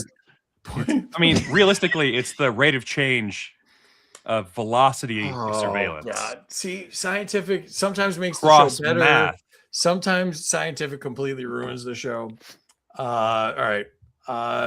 Points to Kyle, ban government surveillance. Minus 200 to Free for blaming Terry for his mess up. That's fair. That's fair. Points to Sergio for keeping his browsing history hidden. We all appreciate it. Oh boy. Yeah, you don't want to enter that realm. Yeah, but there's a lot of big booty Latina down there. My internet browser history will start a civil war. Exactly, Jacob. This show is spiraling into total anarchy. Nice. I think we are at the bottom of that spiral for sure. My agent laughs at my memes. That maybe the only one, Noam. So maybe you want to follow him back. 100 to Brent. No more government overreach. No board. Oh, here we go. This is what was going on. No border, no country. Exactly. Deal. That was cool. All right. 200 to Kyle for ending government services. Oh, Samantha didn't like the deal. She's out. There goes the Truth Social user. 200 Brent, no digital ID. Resist all costs. 200 to Brent, red light points. 100 to Kyle, why are there no government services? 100 to Kyle for the government. IUDs or something. I wasn't paying attention. Oh my God. 100 to Kyle, no more government overreach. 200 to Brent, predictive policing is dangerous. 100 to Brent for raging against Big Brother. 100 to Kyle for testing to see if Free knows your YouTube handle. Did I? Where was it? Is it Orcanus again? Oh, here it is. Orcanus right here. Any Kyle is too much Kyle. Really? QED minus 200. How did I lose points for the Orcanus? Because I'm on here because of you. Oh, that's fair. I'll take that one then. 200 to Kyle. I can't face my accuser when that speed camera gets me. That's fair. Yeah, right. 100 to Kyle because we can't say it enough. F Palantir. 100 points to whoever can say the name of Gnome's show. Nomeo and Juliet, right? Isn't that it? No, it's very That's on his unpopular, podcast? so nobody's going to get this one. Let's just do an awkward stare while we all don't know the name of his show. Golden Shower Power Hour, I believe it is. There we go. And Free needs some Trump branded gold diapers as a prize. Paul, for you, that will be on next week's show. That will be on. 100 to Kyle for the single tier. All right. Oh, it's getting closer. I can hear Amity laughing. Brent's in the lead, 56.89. Kyle, 54.42. Sergio, 52.50. Let's keep going and see where this heads. All right. Brent, back to you. Category is technology self-defense. Should citizens defend against digital tracking? 100 million%. We should be open sourcing this technology. We should be working together against this government intrusion, and we should be bringing every single technological tool that we can muster to fight back against the government. Anything they got, we should be able to have. Any measure they deploy against us, we should be able to develop a countermeasure. Full stop. 2A. Totally. Kyle, to you. Should citizens be allowed to encrypt everything? I'm of the opinion that citizens should just about be required to encrypt everything. And that if you're not, you should be publicly and socially shamed. The idea that the government can tell us that we can't hide our data because they want to be able to see it in case we do something bad, nonsense. Donald Trump is not my daddy. He can go worry about his own children. He does not get to interfere in my life.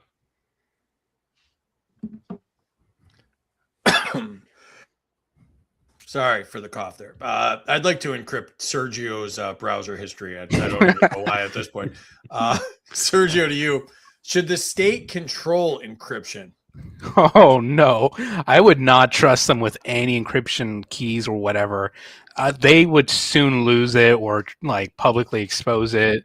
Almost every I feel like every year they have like some social security database leak that like shows off our numbers or whatever. So no, they can't be trusted with that.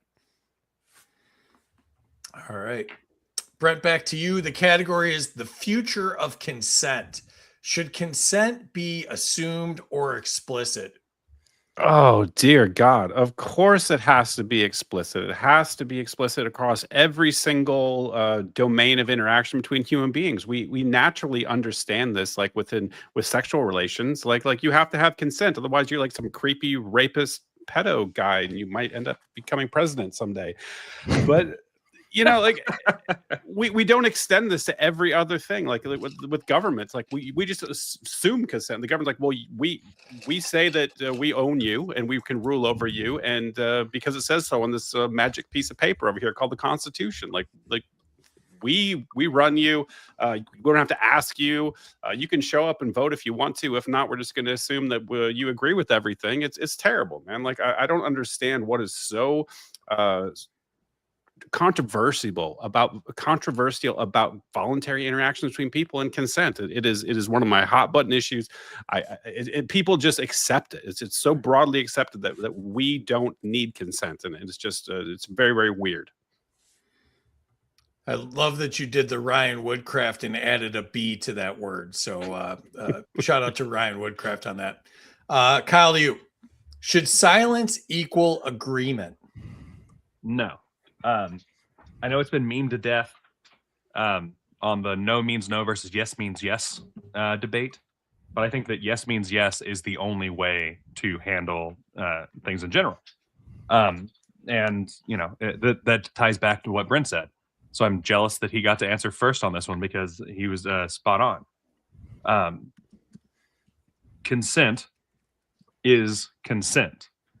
A lack of consent or a lack of consent does not mean consent.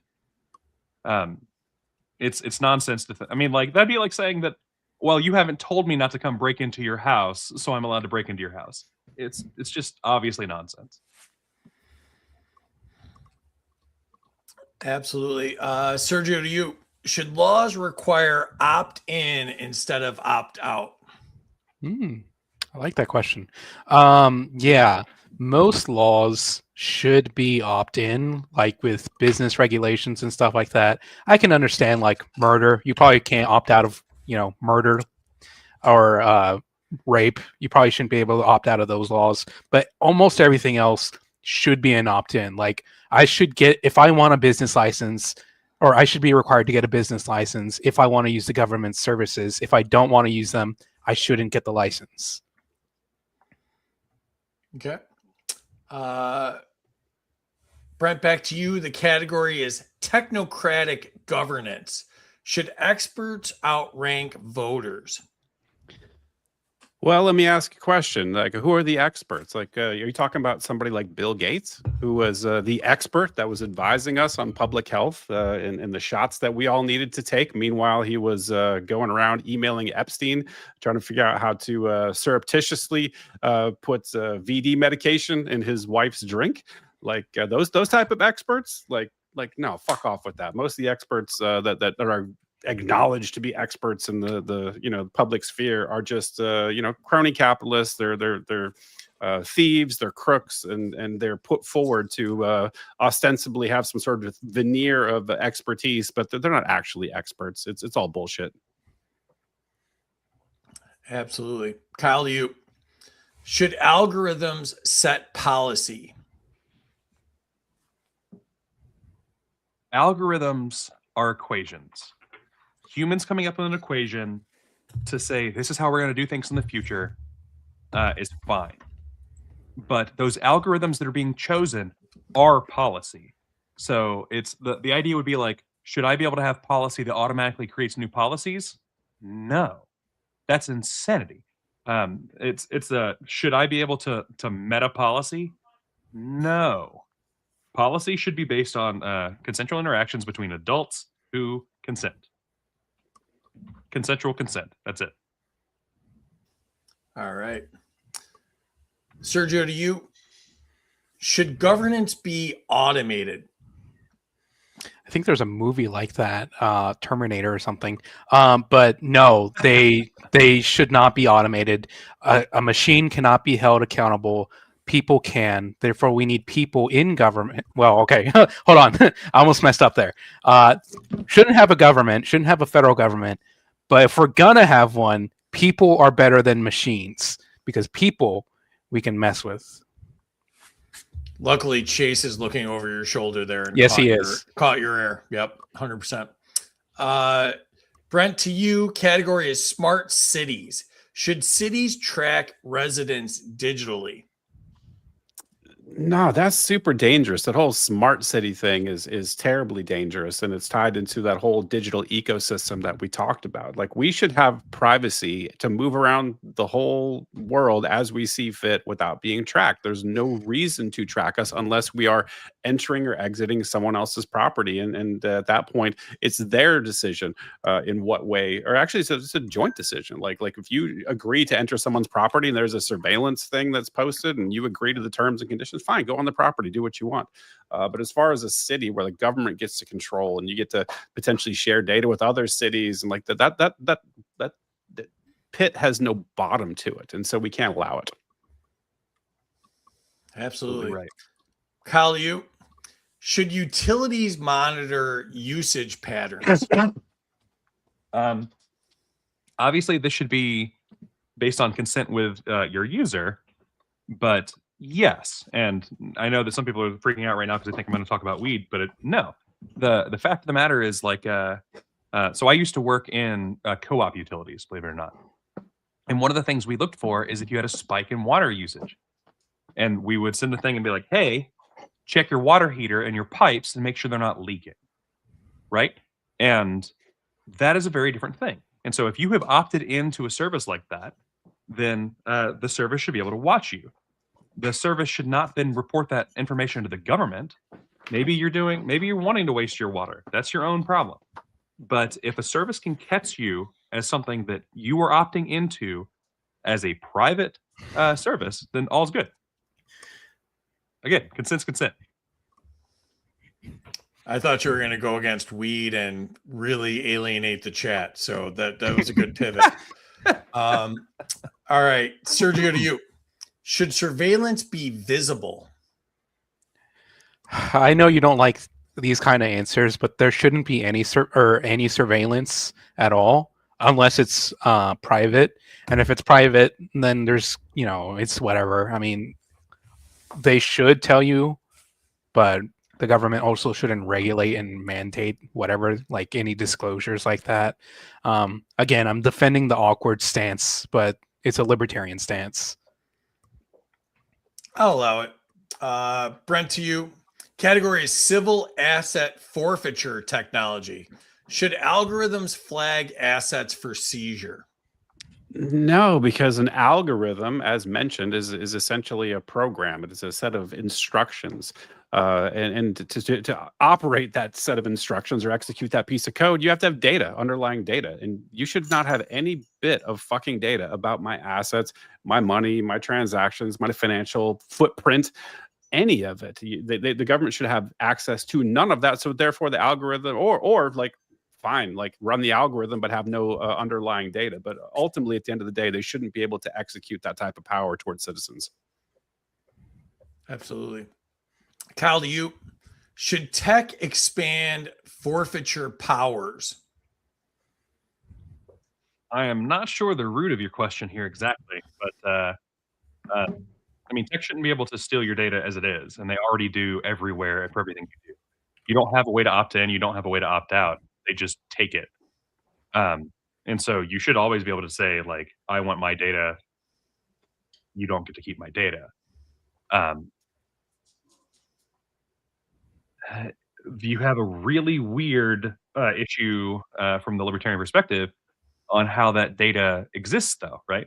If I go to a website and they scrape my digital fingerprint and they want to get together with all the other websites and do something with it, that's a private business doing private business things. That wouldn't be a whole lot different than you going to a private store and that store telling everyone else or around who you bought, what you bought. I'm sorry.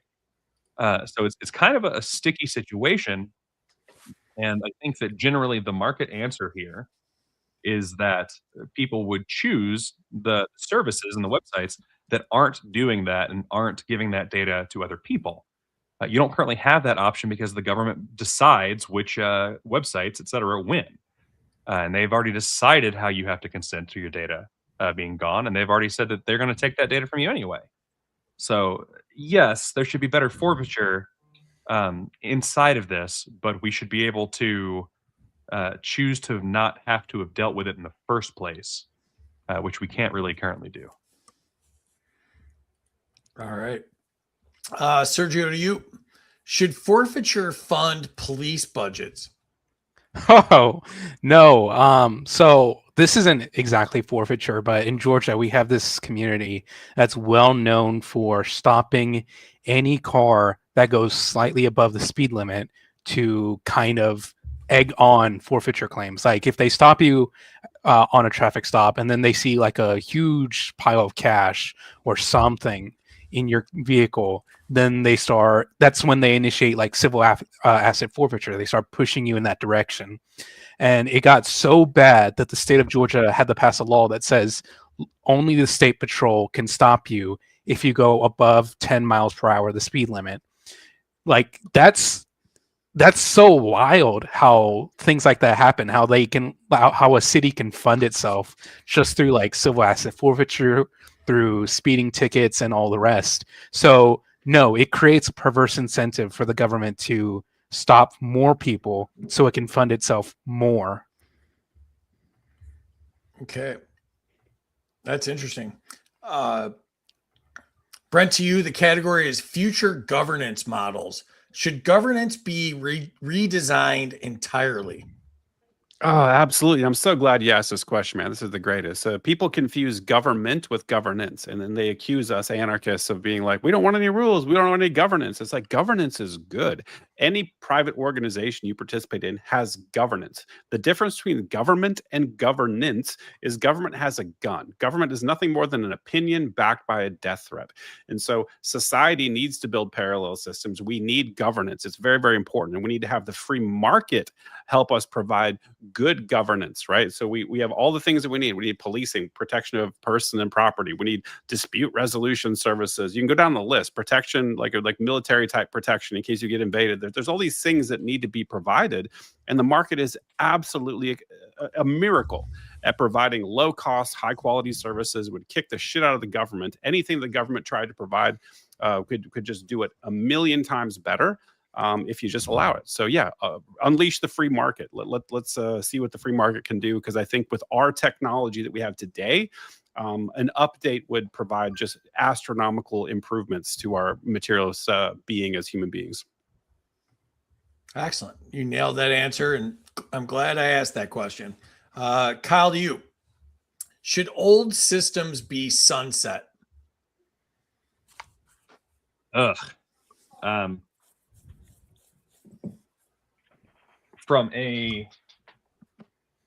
So I am both a tech geek and a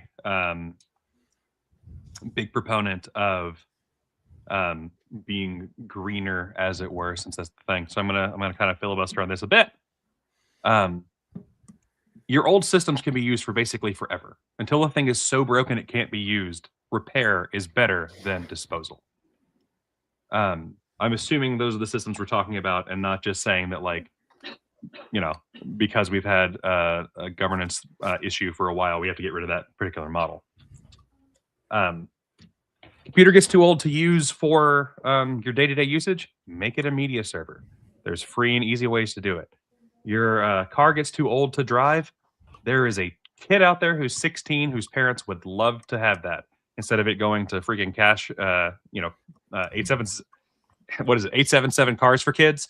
Give it to somebody cheap. Continue giving things forward. Continue reusing things and recycling things.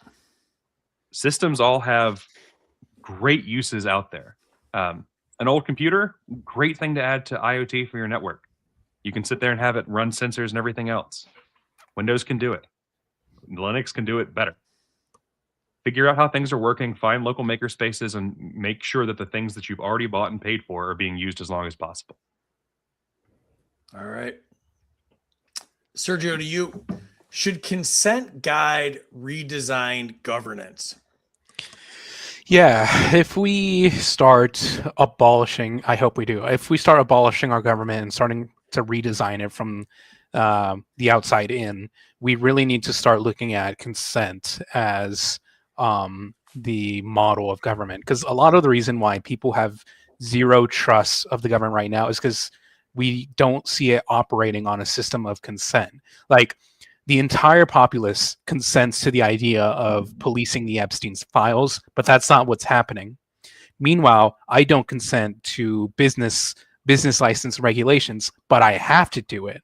So it's this awkward system where even if you consent, it's not going to happen. And if you don't consent, it's going to happen. So we need to redesign our system to be more focused on individual consent and what makes people, what encourages human development, basically. All right. Enter your scores in the chat. Let's jump in and see what's going on here. 200 to Brent if he also has a GNS wristband. The hell's a GNS wristband? Not a clue. How do y'all start over? I missed the first hour, or I'll subtract points for me. Yeah, that's fair. Welcome to William. He's awesome, by the way. 100 to everyone who made it through the whole show without shitting their pants. Damn it. 200 to Kyle for public shaming people who don't encrypt their data. 200 to Kyle. Trump is not my daddy. That's got to go on a shirt. I'd like a DNA test there. 100 to Kyle, not my daddy. 100 to Kyle for knowing Trump isn't his daddy. Trump isn't my daddy. 100 to Kyle, but Trump worrying about his own kids will never happen. Points to Brent. Another 100 to Brent for not saying why the first time reason is private. The government can still de-encrypt things. It's or also decrypt. It's just expensive for them to do so. But as we all know, they can print infinite money, and even that doesn't matter. My daddy. 200 to Brent for my social contract. 100 to Kyle for a non-AI real background. I can assume everything is real in this new AI world. 100,000 to Free for writing such good questions. Thank you, Mike. No one ever says that. F off with that. 200. 100 to Brent for recognizing what many haven't, that Bill Gates is not an expert.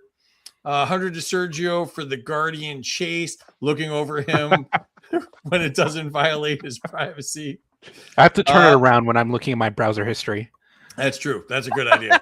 100 to Kyle because I said so. 100 to Sergio, I take bribes. 100 to Kyle, I'm freaking out about the weeds in my garden and in my greenhouse. 100 to Kyle, as long as he will consensually agree to take said points, sign here in triplicate for quality assurance purposes. Okay, I'll get that notarized. 100 to Kyle.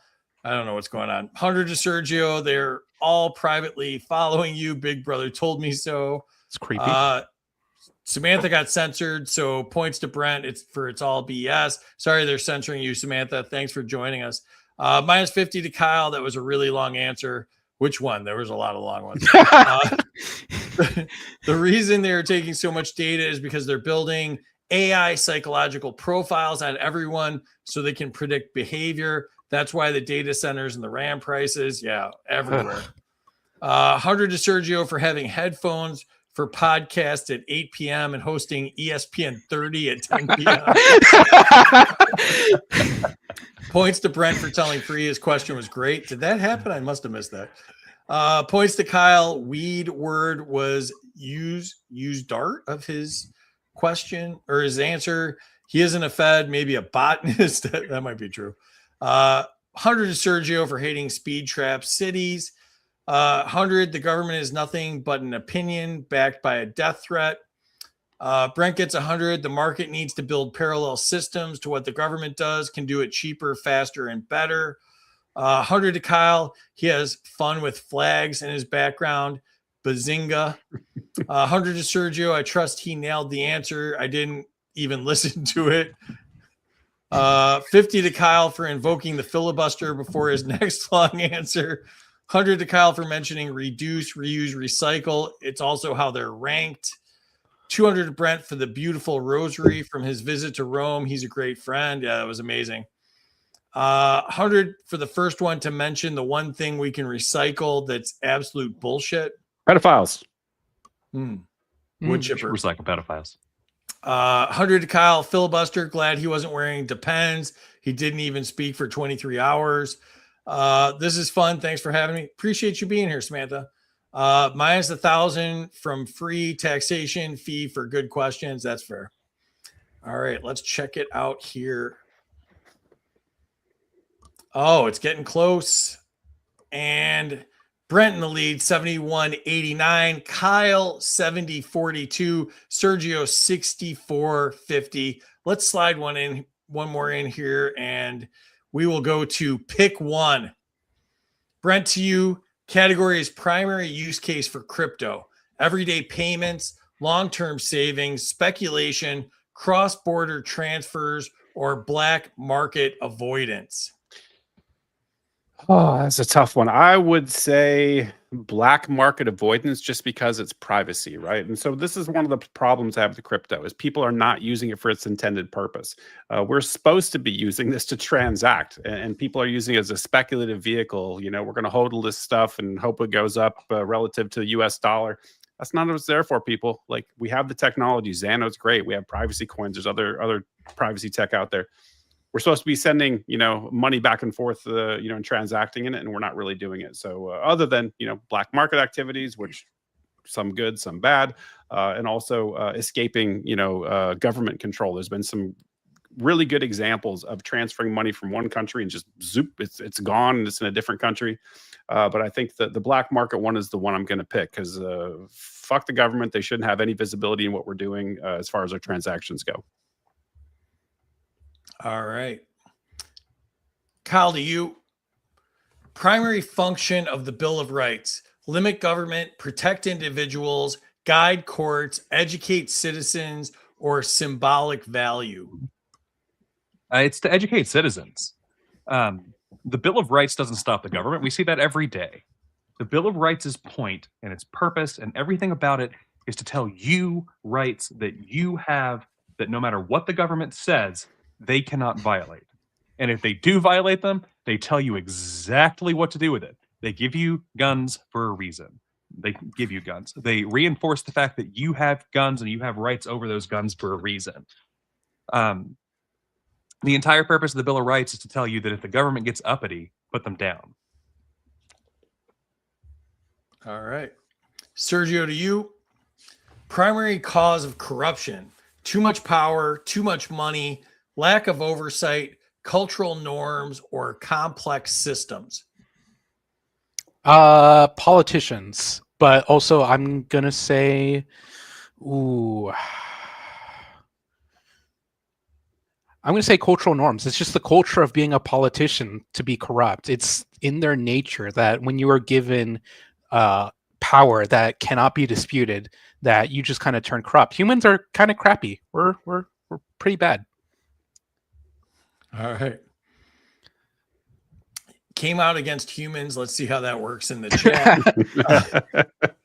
Brent, to you. Appropriate use of the death penalty: never, only for mass murder, only with overwhelming evidence, only at the state level, as currently practiced.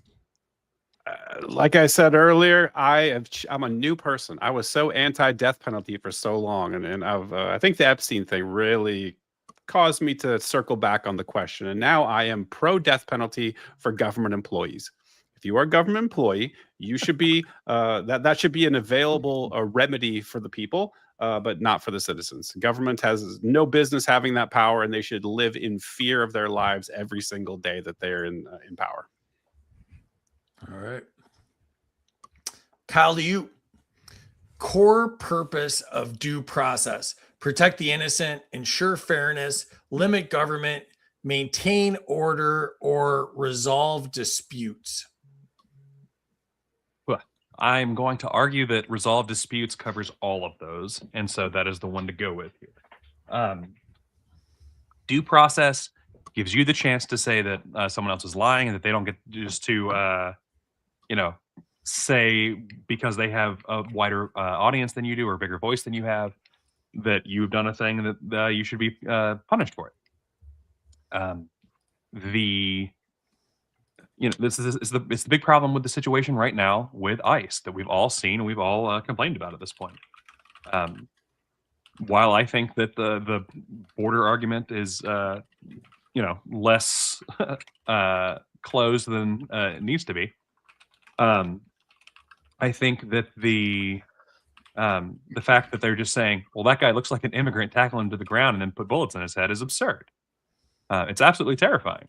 And that's what due process is there to stop, is from, we don't want judge dread. We don't want the government to be the executioner. All right. Sergio, to you. Body camera policy. Mandatory always, mandatory on duty, officer discretion, limited use, or optional. I'm going to take the word mandatory on duty and to say mandatory when you're interacting with the civilian and the civilian consents. There are cases of government officials using body cam footage for facial recognition purposes. At that point, I would understand a civilian not wanting to consent. But in other cases, it should be used. All right. Brent, to you. Primary purpose of borders: security, economic control, cultural cohesion, legal order, or administrative management. Economic control all day, every day. This is an intervention in the free market. This is the way that the government gets to distort the market and pick winners and losers and put their fingers on the scale and manipulate people who would otherwise choose differently. That's why you have a border, and I think that is very dangerous, and it's very it costs us a lot of money. There's so much there's a huge portion of the free market that we're excluded from when we start erecting these borders and we start regulating which goods can cross and which people can cross, and you're regulating the labor market, you're regulating all sorts of things. You do that by virtue of those borders. And if you get rid of them, you'd have a much freer market and much more prosperous society. Totally agree. Kyle, to you. Who should control money creation? Market forces, independent central bank, Congress, executive branch, or algorithmic rules? Market forces. The freer the market, the freer the people.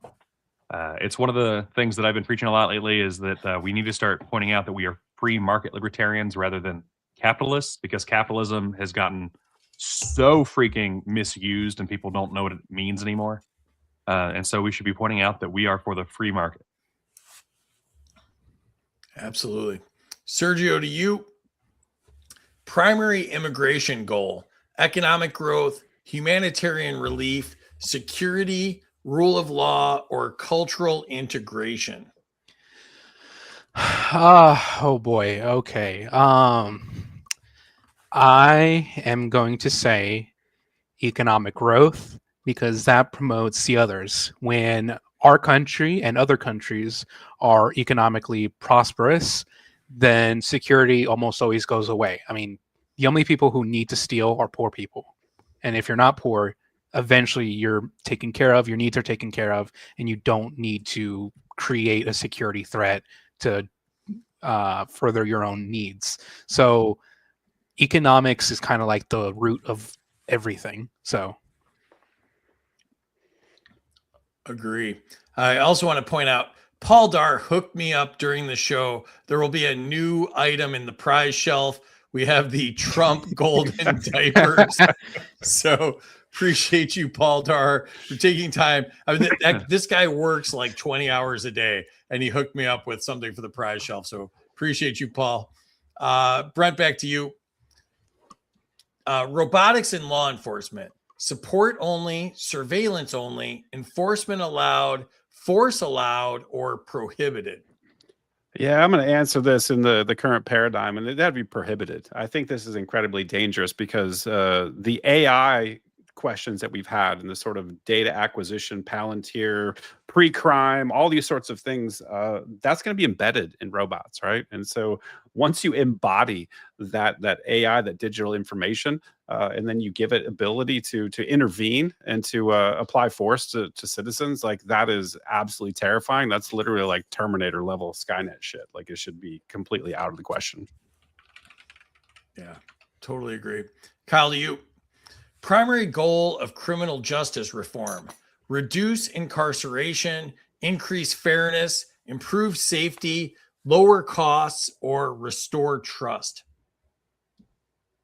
I'm going to say reduce incarceration. That is what does all of those other things, and I'm sure that someone's probably going to think that I'm saying that we should just let more criminals off, and that's not exactly what's happening here. If there's not a victim, there's not a crime. We currently prosecute people constantly for victimless crimes, and that's ridiculous. What you do to your body in your house or to other consenting adults, it's no one else's business. The government shouldn't be able to throw you in a fucking box just because they decide they don't like it. Agreed.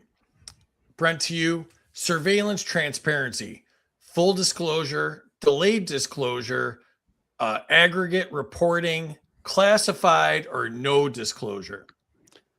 Full immediate disclosure. I think that we got to know when we're being surveilled. Like I said, I think that would be the maybe. I don't know. I got very little faith in humanity as of late, but maybe that's the thing that's going to kick us free, and we realize exactly how much they're tracking every damn thing that we do. If we had a pop up in real time every time it happened with a link that we could inspect as far as like how this was being used and where the data was coming from, I think it might cause a revolution because people, they kind of know, but they don't really know. Being in tech, I see what big data looks like and how much you can actually gather, like even stupid things like I work on websites and stuff, and the amount of data and logging and information that's being stored, metadata, it's incredibly voluminous, and you can do a lot of really interesting things once that data is in place. And so I say immediate full disclosure, and let's see if we march on DC. Brent playing Sergio there and coming out against humans. So Kyle's the only one that's pro-human at this point.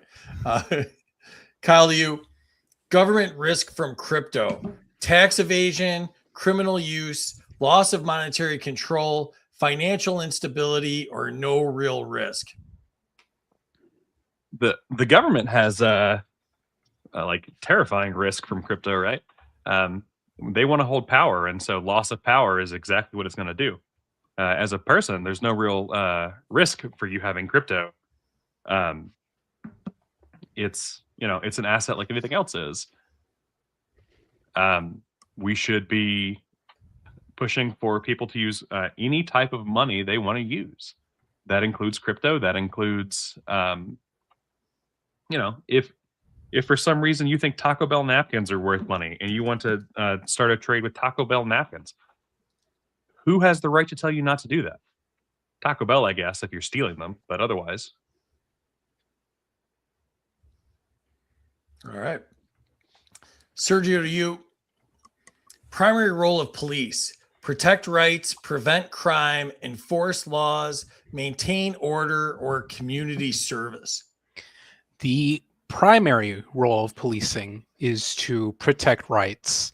That is including my right to not be aggrieved against by another person who wants to steal my stuff. And also, when it comes to police, not to have my right of privacy infringed upon through things like flock cameras and the like. Historically, I've studied, I mentioned before the show that I'm studying American history to be a historian. I've studied crime, the history of policing, and it has, from the beginning, never been about rights. It has always been about control. All right. Last three questions. Brent, to you, alternative to the death penalty: life without parole, long fixed sentences, restorative justice, case-by-case discretion, or exile? Oh boy, I think we should always be biasing towards restorative justice. That's the entire point, or that should be the point, is trying to, as much as humanly possible, make the aggrieved victim whole. And this is what our justice system doesn't do a good job of. Just want to throw people in cages and make a bunch of money off of that whole thing with the prison industrial complex.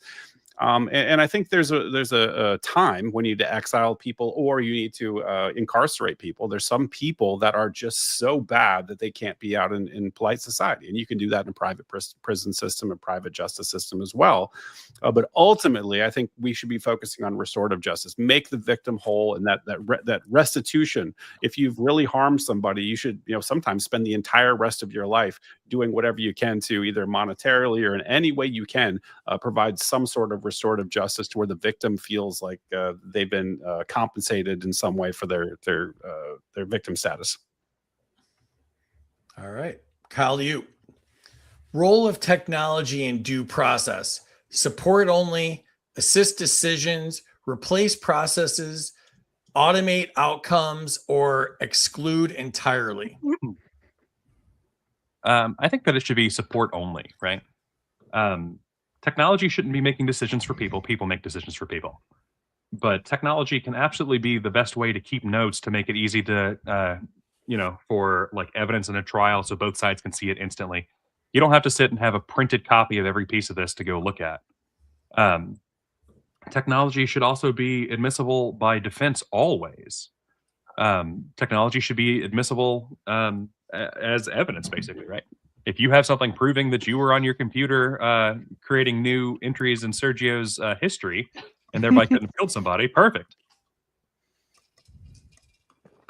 All right. Didn't realize we were ending on the punchline there. Sergio, to you. Sergio, did I skip you one time? I think I missed the question. I think you did. Okay. I wasn't paying attention. I would. I'm gonna give you two then. So no. I think the chat can compensate me with points. That's how it should work. That's a good thing. All right. So last question of the night then. Primary cause of deficits: overspending, low taxes, economic cycles, war, or entitlements. Darn. So if you go by numbers, it is entitlements. But admittedly, the entitlement system is way more economically, it has more benefits than like war. Like we don't get anything by war. Food stamps, the money goes back into the economy. Like, money goes to McDonald's. McDonald's buys the potatoes and the meat and all that. But war just goes to the military industrial complex, and then it goes to killing people. So I'm going to say war. War is why we are poor. Yeah, like $11 trillion since 9/11 or something like that. Probably Crazy just now. Yeah, plus interest. Yeah. All right. Enter your scores in the chat. Let's see if my error in skipping the question there works out well for Sergio. 100 to Sergio would give you more, but the government restricts my spending. That's true. I'm tracking your transactions, William. 100 to Brent. He had me at Zano. F the government. 200 to Brent. 100 to Brent for F the government. I assume consent is not required. Protection is, though. Put the uppity government, the most southern thing Kyle has ever said. 200. 100 to Sergio. Humans are the worst. 100 Sergio. My AI tells me I'm a good person. Who is right? You are my AI agent. Minus 100 Kyle. There is no law with this government that can really a cartel mafia regime.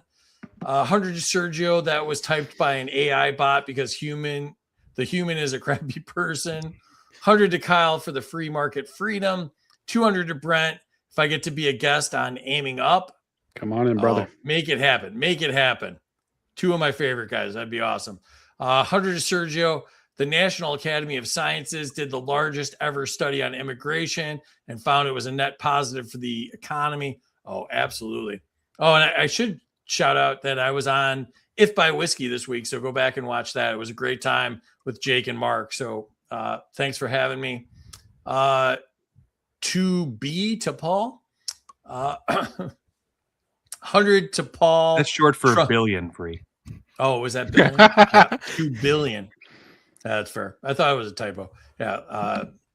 100 to Paul for the Trump golden diapers. Thanks for increasing the value of gold. It's going up. 200 to Kyle, no victim, no crime. 100 to Kyle for letting the rainwater bandit out of prison. Yeah. 100 to Kyle, no victim, no crime.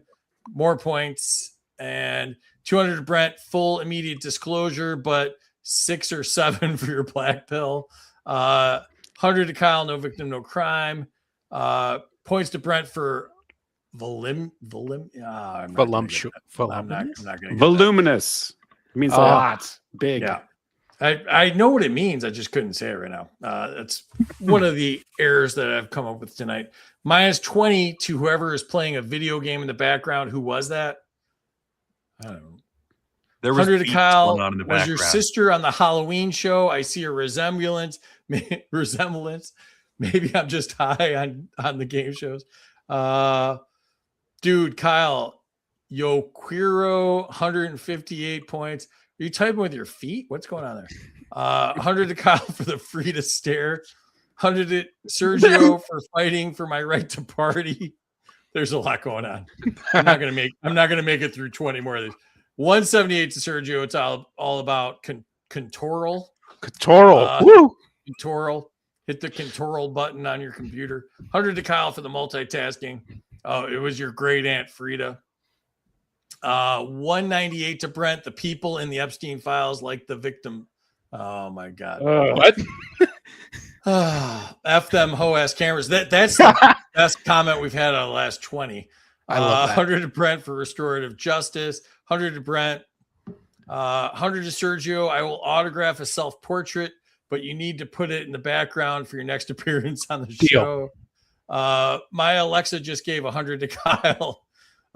We got decimals for Kyle. 200 to Kyle because he some bro love here. That's nice. 100 to Sergio for asking for compensation. Boom. 200 to Sergio for betting against the government. That's fair. 200 to Sergio because free skipped him. 200 to Sergio because I can. 100 to Sergio for not answering the script question. I was going to give 100 to Sergio until he asked for it. Damn. 100 to Sergio for war entitlements. 100 to Sergio, F war. 100 to Brent, hope he wins. 100 to Sergio, war creates more welfare via blowback from refugees. 200 to Sergio, war is because we are poor. 164 to Sergio, war makes you poor. Another 26 for the thrime. 100 to Sergio, war is why we're poor. I will give 100 to Sergio for his answer against war. 200 to Kyle for being such a rebellious patient after surgery. Let's see what that did.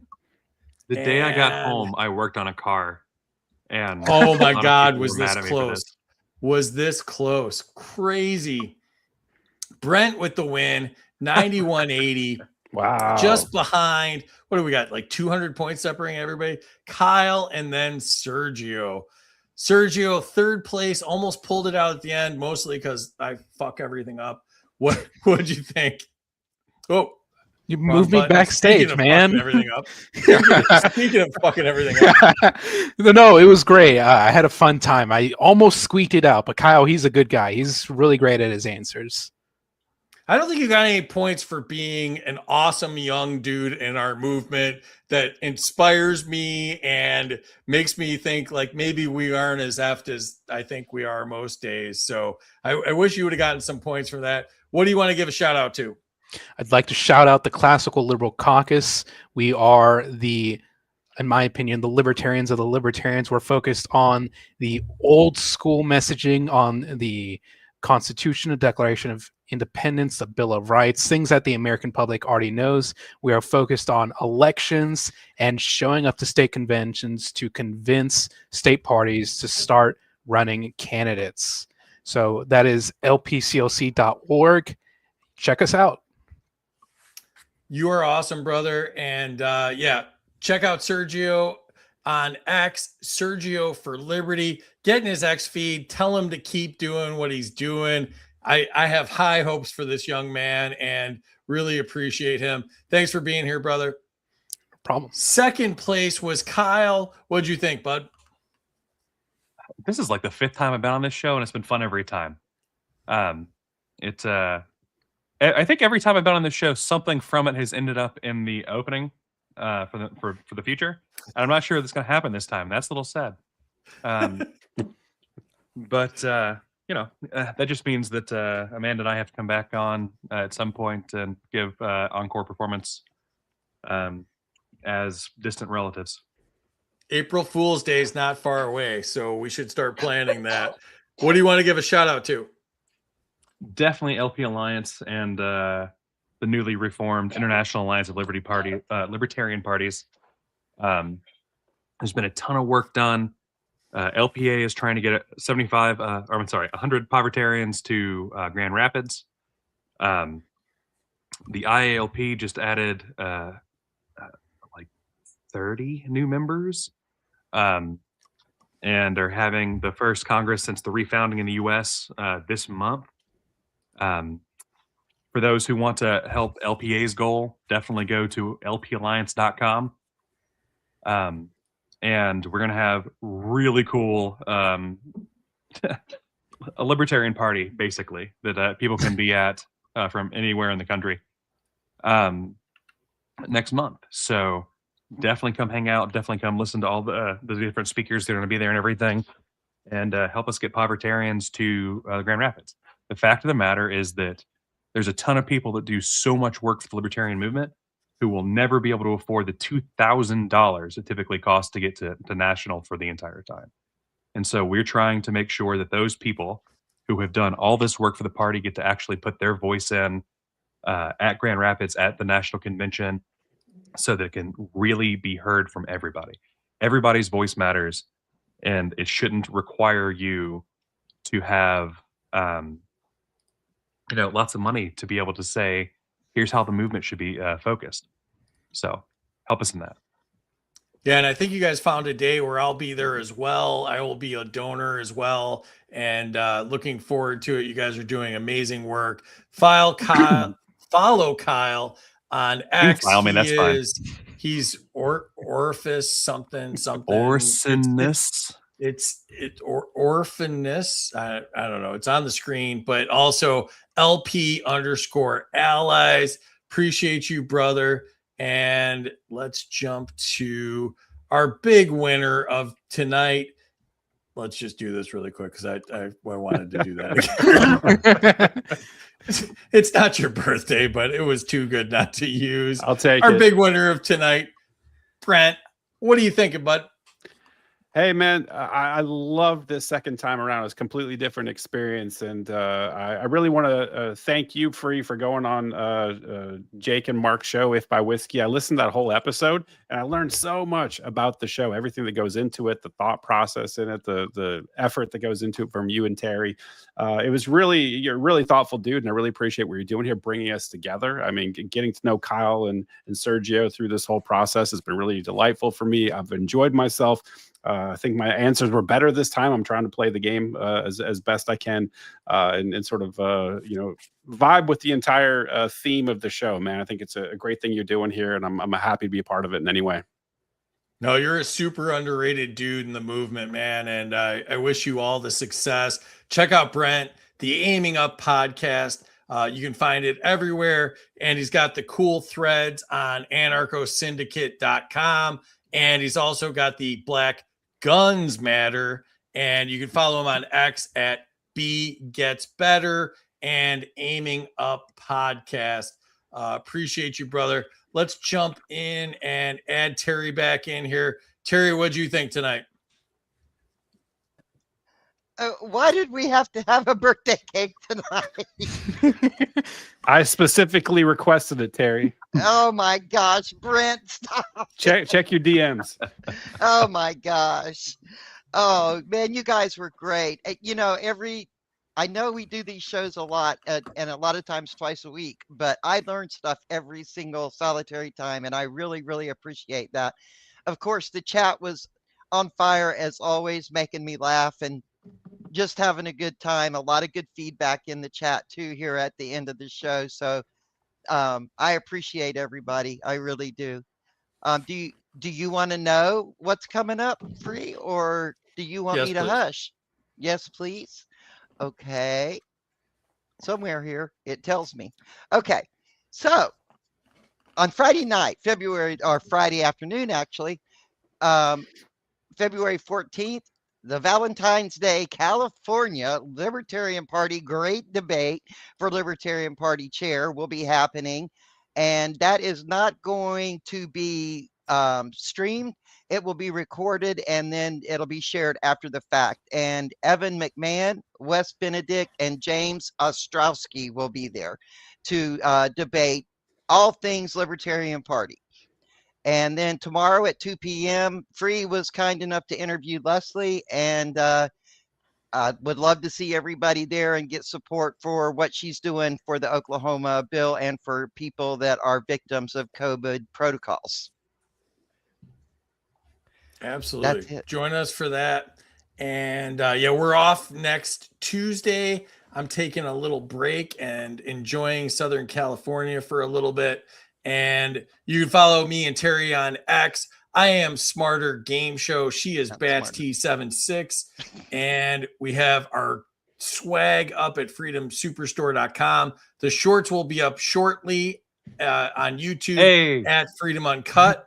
And Xano is our sponsor for tonight. Your privacy matters. Choose Xano, the leading blockchain platform that prioritizes confidentiality and security. And if you're new to the space, check out intro.xano.org and get a great overview of what's going on with privacy coins.